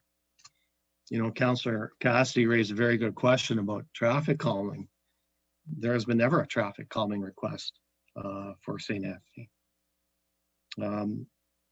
There are no other plans. Previous Councillor Hubert raised that for any other sidewalk accessibility out of the neighborhood or other road work for that matter. So this will be the only sidewalk in the small section for quite a while. There are no schools or churches in the area. And safety would not be significantly enhanced with sidewalks. And we did hear from folks who actually use the sidewalk, including those with accessibility challenges. We are in Tarbert Terrace. Just to give you an idea of the street, it runs across the top of Oak Ridge Optimist Park. On the bottom of the park is Valletta, which is the main street through Oak Ridge. These neighborhoods, which were built in the 60s, there were some thought to it and designed so that the streets curved all over. It wasn't grid, so traffic is normally calmed. In this particular instance, and I heard from folks, they don't take the streets down to Valletta. There are paved routes through the park too that they use, which are far safer than sidewalks. So they said even if sidewalks went in, they wouldn't be used. There again, as with St. Anthony, there has never been a traffic calming request made for Tarbert Terrace. My constituents understand accessibility issues, and we heard that today, and the need for safe transportation modes. As we design new neighborhoods, it's essential we provide for sidewalk accessibility, and I think it makes sense. However, there's a cost to paint every street with the same brush, as accessibility differs from street to street. And we passed a climate change emergency declaration recently in this council. One of the main components of a city's actions towards this is the effort to maintain and expand the tree canopy, as it takes out CO2 from the air and provides shade and less reflective heat to even provide more accessibility, as was touched on by one of my constituents. So the idea, we have to weigh the cost of cutting down trees and replacing those and grass with concrete, with little accessibility gains in certain streets. New tree planting that will take a generation to get to the growth of the trees we cut down, knowing that 14% or more of these trees will not even take root. And as before, without much gain in accessibility. I think when we have these discussions, we have to remember we didn't like it when higher government takes local control from our city, as we saw with our ranked ballots. I think we need to respect doorstep democracy by allowing people who actually live on the street or near a street that would be significantly altered to have a substantial voice on how their local environment should be. You know, I had one resident who really wrote a great letter to us. And she's a disability scholar and advocate, and also identifies as a woman living with lifelong disability. Sorry, Councillor Lehman, I'm going to ask you to maybe spend one more minute and then we're going to wrap it up and come back around. Two more sentences. Thank you. Perfect. Thank you kindly, Councillor. Your indulgence. She writes, my neighbors with a disability and or impairments and disabling chronic conditions feel very marginalized by the prospect of a sidewalk going in. The fact that this policy is supposed to be for us, and this would make our lives easier when we actually have an inclusive, enjoyable, and safe space all year round. It's a policy that makes sense in terms of accessibility, but considering our neighborhood and how we use it, this one-size-fits-all approach creates a feeling of segregation and disablement for the very people it's supposed to support. So I respectfully ask the committee to exclude St. Anthony and Tarbert Terrace from having streets put in. Thank you very much for your time. Perfect. Thank you, Councillor, for joining us and speaking to the two streets that are within your ward as the ward councillor. So my next speakers list, I have Councillor Hopkins, Councillor Squire, and then Councillor Turner. I'm going to ask that we keep our comments as well to 5 minutes, recognizing we will circle back around to give more opportunities for conversation as we go forward. Yeah, and then I just saw Councillor Helmer come on in regards to the motion that's on the floor. Councillor Hopkins, please proceed. Yeah, thank you, Madam Chair, and for recognizing me. And I might as well say a few things right now. I know we're short of time. I can always speak at council on this. But first of all, I want to thank the public for coming out. I think it is really important that when we talk about community engagement, we talk and educate and try to understand our policies, and where we can have flexibility or not is really what I see this discussion about. I strongly feel that there could be some flexibility in our policies. Thank you to Councillor Helmer for bringing up a motion looking at other possibilities. I know in my ward, sidewalks are a big, important issue, and that's why I'm sitting here. And I know in the past, not so much with our infrastructure sidewalk projects, but with our warranty side projects, I have worked with the community to have a sort of to step back and have that broader lens, that neighborhood lens about where can sidewalks work better, and movement and accessibility. That is really something that I think we can do in our policies, and maybe there is an opportunity with our sidewalk project infrastructure to look at our sidewalks and see, have a greater look at the neighborhood and where it works. I am strongly concerned. I would encourage you not to support this motion. Mainly, you are setting council up for pitting up neighborhoods against neighborhoods. And I think that really concerns me. I think we should look at our policies, understand the framework that we're dealing with here. If there's opportunities that exist in our policies for flexibility, they already exist. We can work with that. But I think it's more important that we do not pit neighborhood against neighborhood. I'm very uncomfortable to be put in that position. I understand where the councillor is coming from to do this, to compromise, but I do have concerns. My main concern here is that when we try to understand the being AODA compliant, and when we say no to certain projects, we are setting ourselves up. For instance, a lot of these projects that are coming forward here this afternoon are connecting to other roads and maybe possibly other projects in the future. If we start saying no and picking away at our policies, we are really creating unintentional consequences to our policies and how we are going to move around our community. I am not the expert here. I look at staff's recommendation that they do their due diligence, take into account what the community is saying, and how we can be flexible and nimble. I think that's what we should be doing. But automatically saying yes and no to certain projects that will create further consequences is a concern for me. So I would encourage you not to support this motion. Thank you, Councillor. Councillor Squire.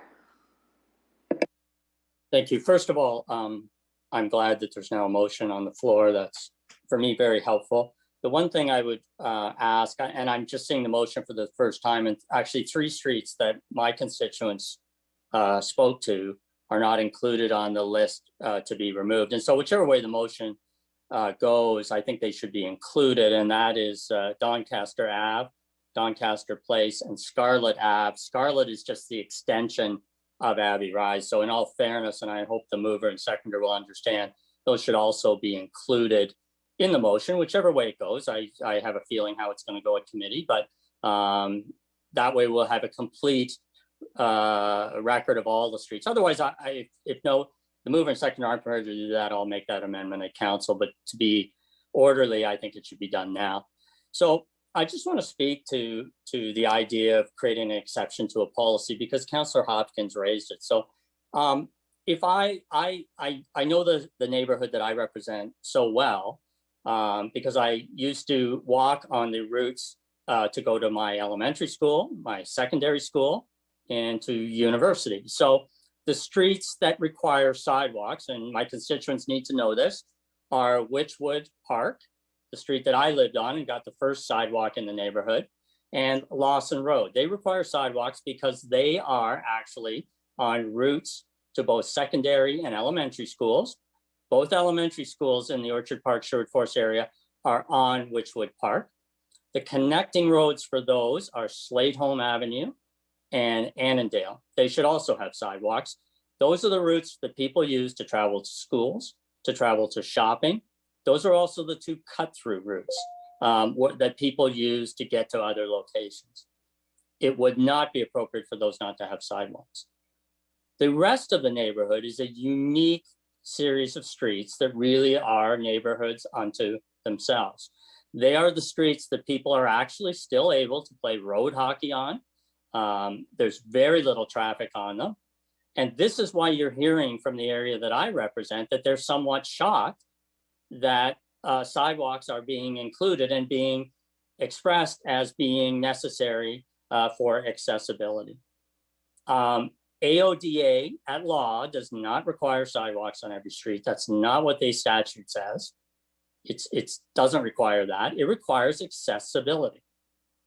And I'm telling you again, that this neighborhood in its other elements protects accessibility. And I go back to the idea that the community with disabilities is not a monolithic community. Mr. Preston made that clear. And he was quite clear that people with disabilities in neighborhoods without sidewalks may recognize that they are able to move safely in those neighborhoods. So I will save my arguments for council. I'm glad I made to at least indicate my preference today. I would ask that the motion be amended to include those other streets. Scarlett has just a small piece that connects onto to Abbey Rise, and Doncaster and Ave and Doncaster Place, which you also heard submissions on today. So that's all I'm going to have to say, and I'll just let the committee do its work. Thank you for that, for Councillor Squire, for reiterating the 3 streets in which you're referring to. Looking to the mover and seconder, if you're fine with Doncaster Place, Doncaster Ave, and Scarlett to be included on that list. So I'm looking for a nod from Councillor Van Merbergen and Councillor Cassidy. So Councillor Van Merbergen is yes. Councillor Cassidy, are you okay with Councillor Squire's 3 streets being? She is. That's 2 nods. We're good. We'll proceed with the speakers list. I have Councillor Turner next, preceded by Councillor Helmer. Thanks, Madam Chair, and thanks to my colleagues for their comments. No surprise on where I sit on this issue. I think it's a very important policy that we have in place, and it has gone numerous rounds over past terms, as far back as I can remember. So it lands on us again. This is almost like the perennial taxi debate, except it's the perennial sidewalk debate. The policy that we have in place now is an evolution of policy, as Councillor Helmer identified. The policy was done to recognize that putting sidewalks in on both sides might be a bit more problematic. So let's see where we can put it on one side. We also took a look at tree preservation policies, and the council policy, and one that is followed pretty strongly by staff, is to preserve trees to the greatest extent possible, and to take a look and identify what can be done and what the alternatives are. What was put forward in the report to us was to reaffirm that policy and let us know how staff move forward and do these assessments. And by way of this report, they identified which areas we're going to get sidewalks this year.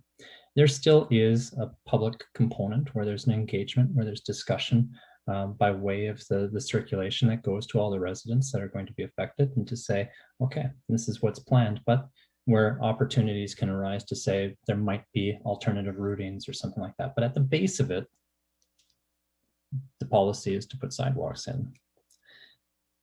I recognize the friction by being a councillor in a ward that is facing the installation of sidewalks where many people are opposed to it. I've been through it a few times, and I'll say in retrospect, I advanced the idea of not putting a sidewalk in on a block where I probably should have, and I regret that decision. In that circumstance, I saw it as a special circumstance, and I made the arguments that it was a special circumstance. Again, though, compared to a couple of the others, I was rather forthright with the community and said this sidewalk is required. It's important for accessibility. The area where I made the argument to preserve the trees was because I didn't see it as a connector, and because I saw it as a massive loss of canopy associated with those trees, and it would have been. Those were preserved, but at the same time, it created a really bad precedent that we're sitting here today and debating all the same arguments that happened then. But in each circumstance, I've made these arguments. I think they're really important. The sidewalk isn't for the residents of that block necessarily. Not the ones that are there now, but the ones that are there in the future. And the ones that live in areas that are transected by that block. How do you get from this area to this area? By a sidewalk on this block. And by not putting it there, then you divorce those two and you maintain them apart. In terms of the arguments about it's not going to connect to anything today, it'll never connect to anything if we don't do it now. And there's no opportunity to create a network to build it out. Also, the residents of today on that block may not have those impairments or challenges in mobility, but the residents that might move into those houses later may, and they may really appreciate having those amenities there. And it's a standardized amenity that goes through the city. So the problem was that in the 50s and the 60s and 70s, we built these neighborhoods and we didn't have thought towards how do we create a pedestrian-friendly and pedestrian-safe environment. We cut a lot of corners, because you take a look in a lot of neighborhoods, we might not have sidewalks, but we also don't have streetlights. There are things that we didn't put in because they were expensive, not because this was building a nice neighborhood. It was because it was cheaper to build and not put those facilities in place. And now we have the warranted sidewalk program, and now we have the streetlight program, where the cost now has to be borne by the individual homeowner rather than through the development in the beginning of the time. So these are better ways of approaching it. 30 seconds. Wow, that goes fast. Anyway, the other concern that I have is that the view seems to be that this is their property. It's not, it's city property. That's where the sidewalks go. I recognize it transects across their lawn, but it's not their lawn, it's the city's lawn. And so I don't hear the same arguments about let's not put a road in that block. Let's not put a sidewalk in there. And I think that's tragic. So I won't be supporting the motion as put forward. Thank you for those comments, Councillor Turner, and your humor as always. I have committee members Helmer and then Cassidy next. Please proceed, Councillor Helmer. Thank you. I was listening very carefully to what people were saying, and I can certainly appreciate people who are looking to protect the trees along the streets. And I do think we need to do everything we can to protect those trees when we're doing the construction project generally. And I see that as, related a little bit to the installation of the sidewalk because it's part of the roadway, but it's just a general problem that applies to all construction projects. And I think one of the takeaways I'm having from this discussion and previous ones we've had is that the narrower pavement widths are really something we need to be considering when we're doing the design of these very small streets that serve not too many people and that can be narrowed without very many problems at all. When we're doing the reconstruction, this is a street that's going to be around in this design for 60 years. And I think we need to aim for the minimum width and start with that and then build around that all the things that we want to have in the right of way instead of starting at 7.5 and trying to fit it in, because I think that's what's generating a lot of these conflicts. I want us to keep in mind as much as we can in these discussions, people who have the most significant limitation when it comes to walking around the city, moving around the city as a pedestrian. And for me, I like to keep in mind somebody who is blind. One of the reasons I keep that person in mind when I'm thinking about mobility infrastructure is because I have some blind people who live in my ward and I've talked to them about the infrastructure that they want in the city. And they've told me how they've been hit by cars multiple times. Imagine living in a city you can't see and you're hit by cars multiple times trying to get around your own neighborhood and the rest of the city. So when we're talking about like, why is a sidewalk necessary, right? It is not necessary for everyone. Lots of people can walk in the road and avoid cars and they can move and they can see things coming. Not everyone can do that. And that's why sidewalks are necessary, because there is a certain portion of the population that cannot see. And they can't be at grade with vehicles that are moving. They can't have to navigate around things that are in their way. That's why they need barrier-free access at a different grade.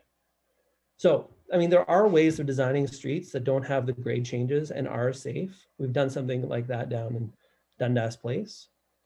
We're not going to do that on every single neighborhood street. We want to have the curbs because we're going to use them for drainage.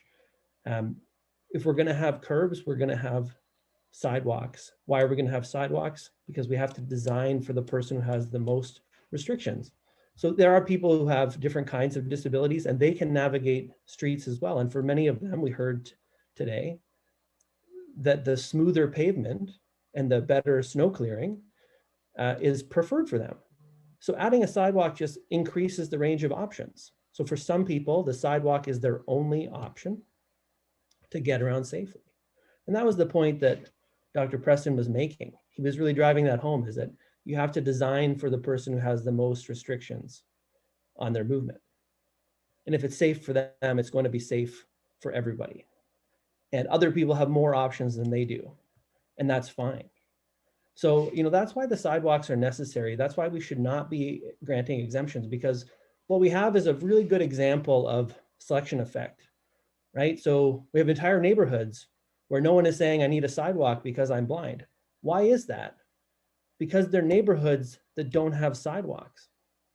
And so nobody who is blind is living in those areas to come forward and say, hey, I really need a sidewalk. Right? So the fact that we've successfully excluded by design a whole group of the people doesn't mean we should continue to do that. Right? We have to design for universal accessibility and not 95% accessibility or 85% accessibility. We really need to aim for the high standard. And one single sidewalk is the minimum that I think is necessary. 30 seconds. So I'm not going to support any of these exemptions. I never have supported a sidewalk exemption. It's all about what kind of changes we make in the design to minimize the impacts of adding a sidewalk. And one sidewalk on the street is the minimum I'm going to support. So I think it's good to have them all on the table. We can consider them. I'm going to vote against the exemptions, all of them. Thank you, Councillor Helmer. I have Councillor Cassidy next, and then we can certainly, as it is committee, go back to anybody else who would like to add something else on. Councillor Cassidy. Thank you. Thank you, Madam Chair. So I appreciate this, and did this for the opportunity for the people that have come to listen to this debate. I don't doubt that it would have happened anyway, but I wanted to ensure that they knew that we would discuss this and debate it. I agree with Councillor Turner and I agree with Councillor Helmer, and I'm not interested in exemptions. I moved one exemption once because a precedent had been set for a street in my neighborhood that, and to a large degree, I regret that. And what I regret was that because the precedent had been set to exempt a street from the sidewalk program, that was what I saw as my option. And I forgot that a previous street in my ward that had come forward for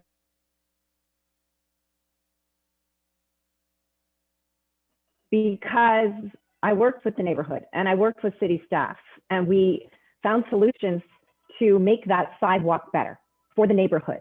We found solutions, city staff worked with the neighborhood, and they preserved more trees by doing certain things like making it a curb facing sidewalk, by moving it here and there to avoid certain trees and ensure their viability.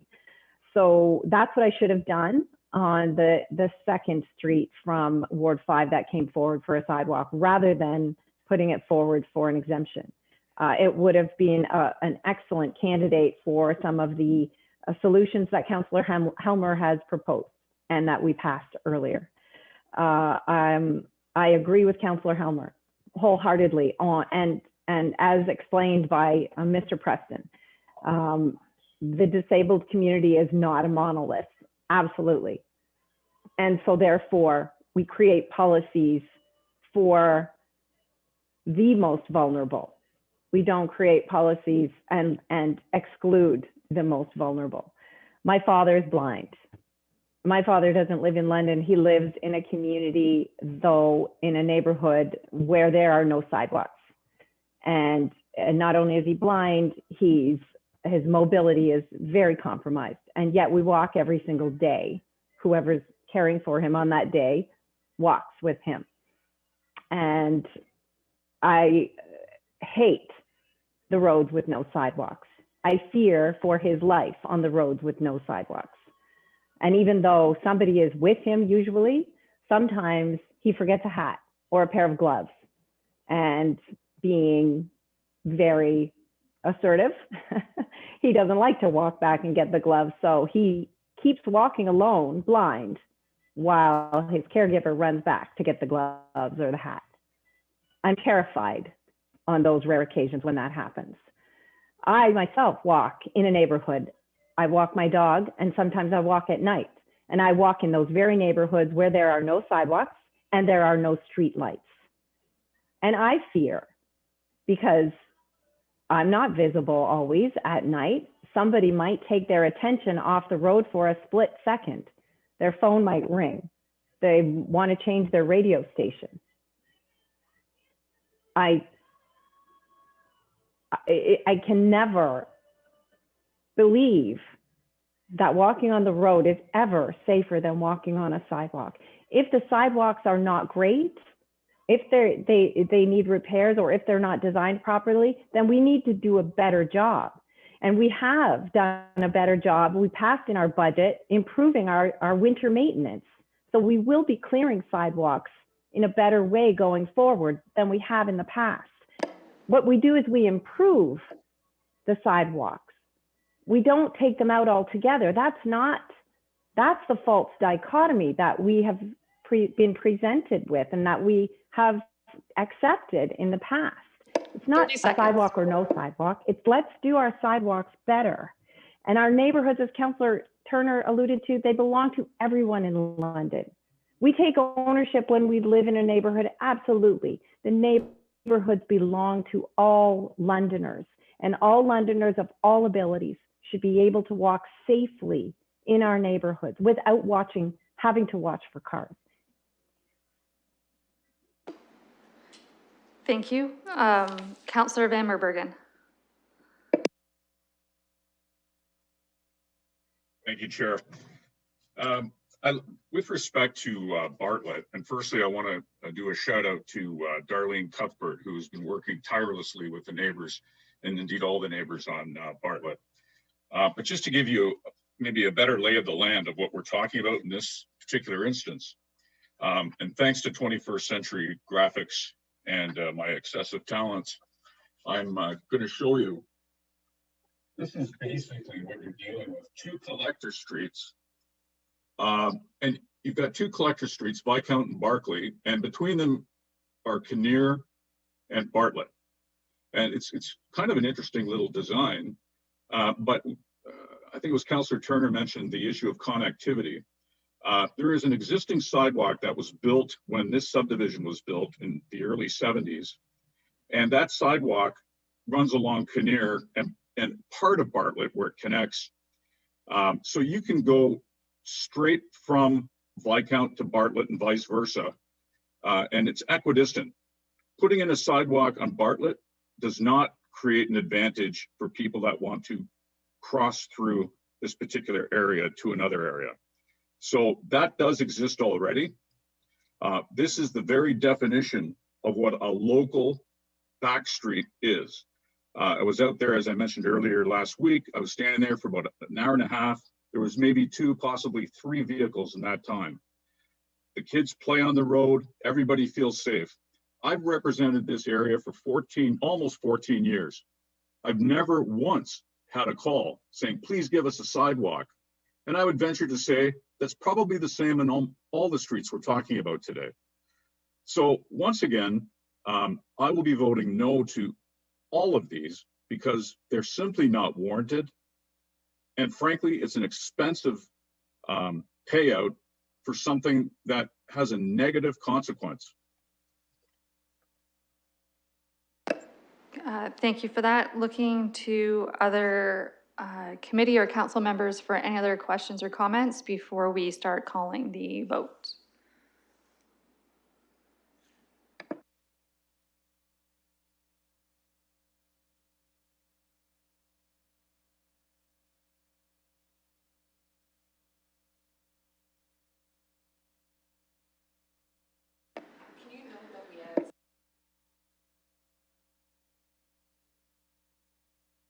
Okay, the clerk wishes to let me have you know that we added Scarlett in brackets to Abby Rise as requested by the councillor. I also believe it was the intention of committee to call each street independently.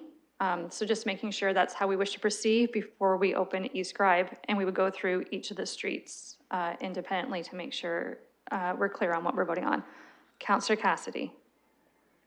Councillor Van Meerbergen has indicated that he's voting no on every street, so I think it's fine to call, and I would prefer to call all of the streets together. Councillor Van Meerbergen, you're muted. Yeah, I mean, I thought, frankly, from a fairness perspective, it was probably far better that we allow each of us to vote our conscience, whether it's me or Councillor Cassidy, Councillor Turner. Why wouldn't we vote on these individually?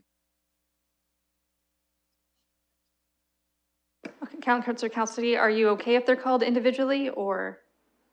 I believe the opposite of Councillor Van Meerbergen is the other members of council or committee and how they intend to vote. I intend to have the same vote for every street, so I don't want to drag this out. And oh, Councillor Turner has his hand, so I'll yield. Councillor Turner. Madam Chair, if I might suggest, if there's a specific street that somebody has concerns about, that's different from their position on the rest of them, then they might suggest that that one be pulled. Otherwise, I haven't heard arguments to say this specific street is different than the other ones. I've heard arguments about streets, but I haven't said that that anybody's had a different policy approach in it. So that might be the easier way to go about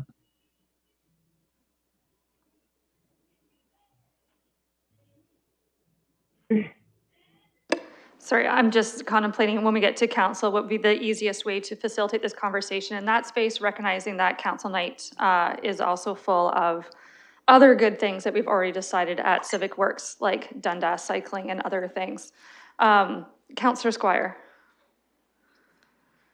Just really, I have people emailing me and they're saying they just want to be sure that Doncaster Ave, Doncaster Place, and Scarlett, all those streets have been added, because what's happening, because you mentioned one street, now people are emailing me saying, what about these other streets? You're good. Can we clarify that?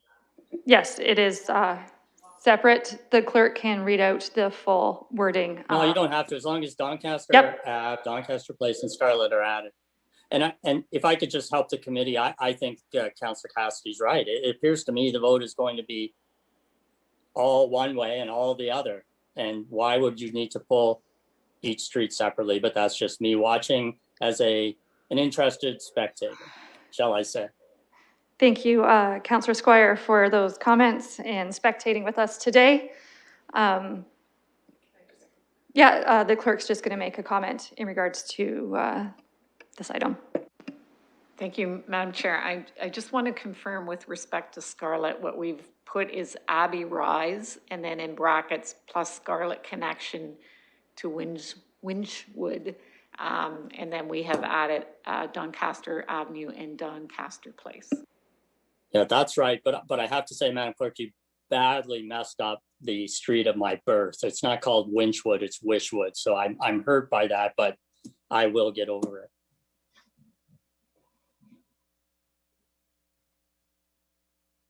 My deepest apologies. I think she's sincere. I'm sure she's smiling underneath that mask. Okay, looking to committee, it seems to be all of them as a package deal.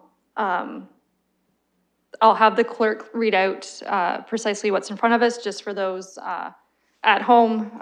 There are still some people with us. So, and then at council, I guess for the public, it's council's decision at council when we get there of how they wish to do this with this item as it comes out of committee. Would you please read the item before us, clerk? The matter that's on the floor, Madam Chair, is Part C, which states that notwithstanding the requirements set out in the London Plan and the warranted sidewalk program with respect to installation of sidewalk infrastructure, the proposed new sidewalk to be located on the following streets be removed from the approved road reconstruction project. 1, Abbey Rise plus Scarlett connection to Wishwood. 2, Bartlett Crescent. 3, Elm Street. 4, Friar's Way. 5, Imperial Road. 6, Paymaster Avenue. 7, St. Anthony Road. 8, Tarbert Terrace. 9, Doncaster Avenue, and 10, Doncaster Place. Is there any questions from committee or visiting councillors with what you've just had read out to you?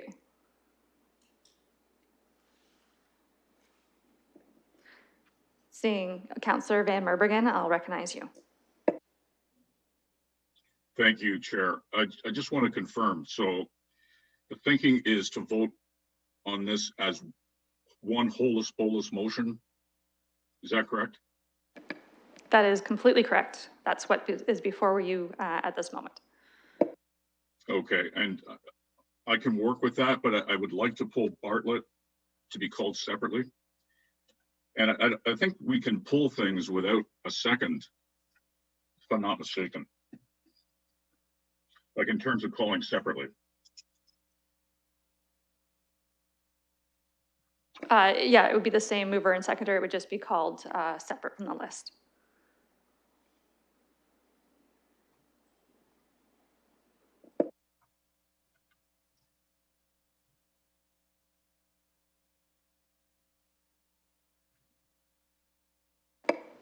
Yep, so we can call Bartlett first and then deal with the remainder of the list.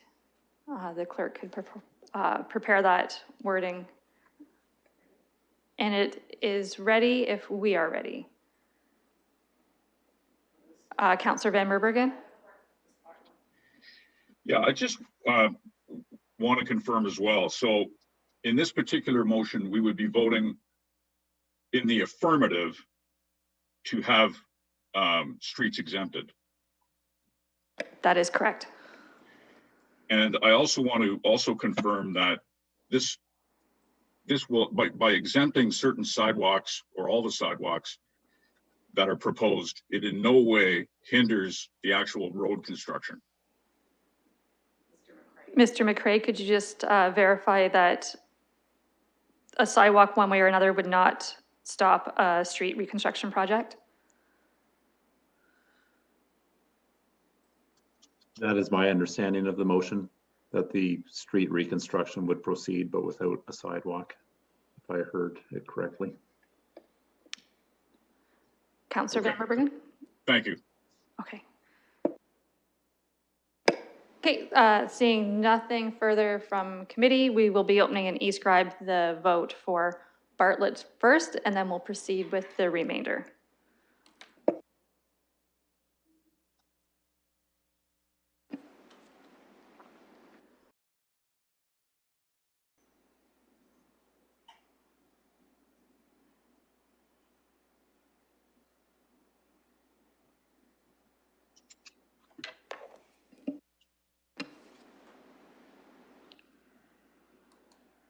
Closing the vote, and the motion is lost 2-3.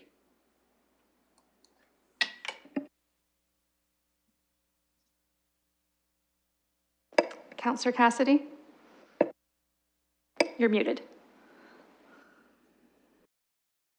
On that one, Madam Chair. Even after you explained how the vote, what the vote meant, I think I voted incorrectly. Okay, so we'll need a motion to reconsider if Councillor Cassidy, can she move that? Yeah, Councillor Cassidy, motion, no? Yes. Sorry, we just pumped the vote to make sure that someone who voted with the majority can move motion for reconsideration.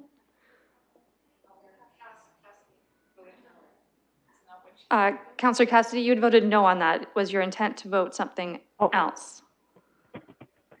I voted no. Did I? That's what I intended to vote. Okay, then you did. You rocked it. You're good. We don't need a motion to reconsider. Councillor Van Meerbergen and I were the opposites.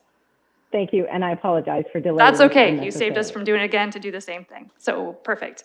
At this time, the remaining items can be opened in e-scribe. If there's any further questions or comments at this time, I'll look for them. I see none. So we will turn our attention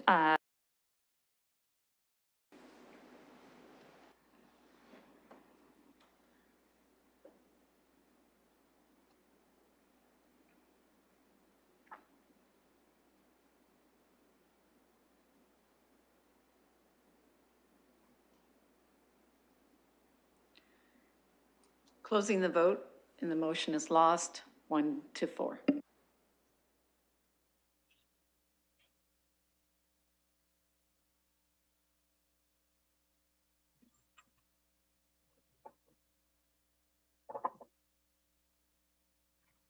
Okay, so I'll need a mover and a seconder to receive the delegations we had today and their correspondence that was submitted. Councillor Turner and Councillor Helmer. We're just getting the wording.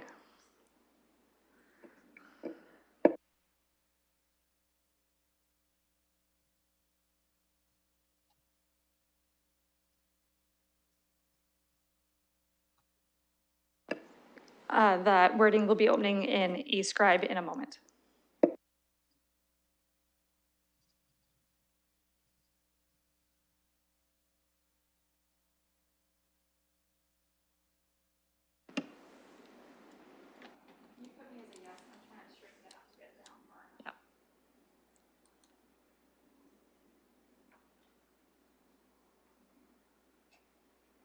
Councillor Helmer and Councillor Van Meerbergen.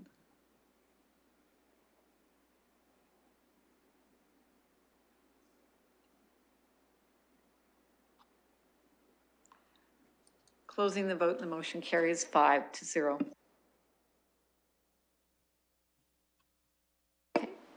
Thank you, committee, and for the public for being with us for that essentially a 4-hour process. And thank you for your comments that you sent in writing and for being with us here today. And the 23rd is our council meeting, in which case this comes before council, and council as a whole will discuss, I'm sure we'll discuss this all again. For the sidewalks perspectives as the ward councilors report back. Moving on with our committee agenda before us today, items for direction, there is none. There has been one item under additional business. It's a Safe Restart Agreement Phase 2 Municipal Transit Funding Transfer Payment Agreement. I will go to staff to provide a brief update on this before the vote. Mr. Dunbar. Thank you through the chair. This is transfer payment agreement that is required by the province to partake in phase 2 funding, actually phase 1 and phase 2 funding for Safe Restart for the municipal transit subsidies related to COVID impacts. Okay, this is before us today due to a short timeline in order to get the approval in for it from council. So looking to committee for questions, I'll start with Councillor Helmer. Happy to move the recommendation, and I will say, I know from the perspective of London Transit that this funding is greatly appreciated. The province has done an excellent thing here by stepping in to help stabilize the situation of London Transit throughout the pandemic. And I think this kind of funding, partly provided by the federal government in cooperation with the provinces, is really stabilizing the financial situation of transit at a critical moment. I know Councillor Squire has said in the past that it's very helpful for the London Transit Commission, and I want to commend both the province and the federal government for making that happen. Thank you for that. I have a mover in Councillor Helmer, looking for a seconder.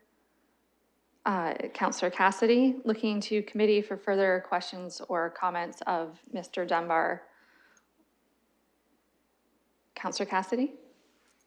Yeah, just want to echo Councillor Squire.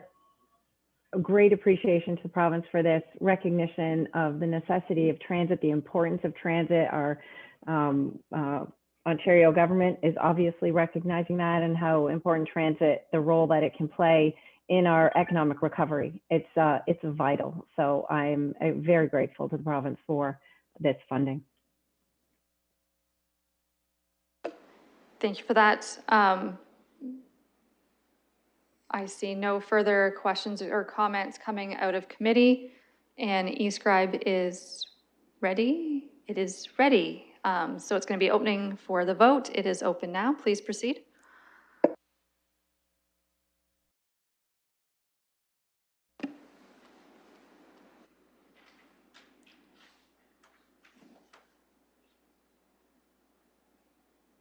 Closing the vote, the motion carries 5-0.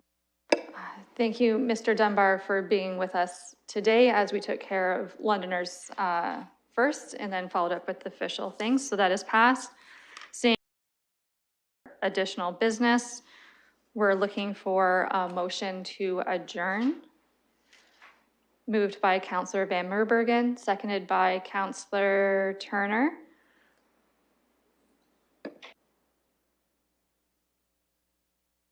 We can hand vote this one. All in favor?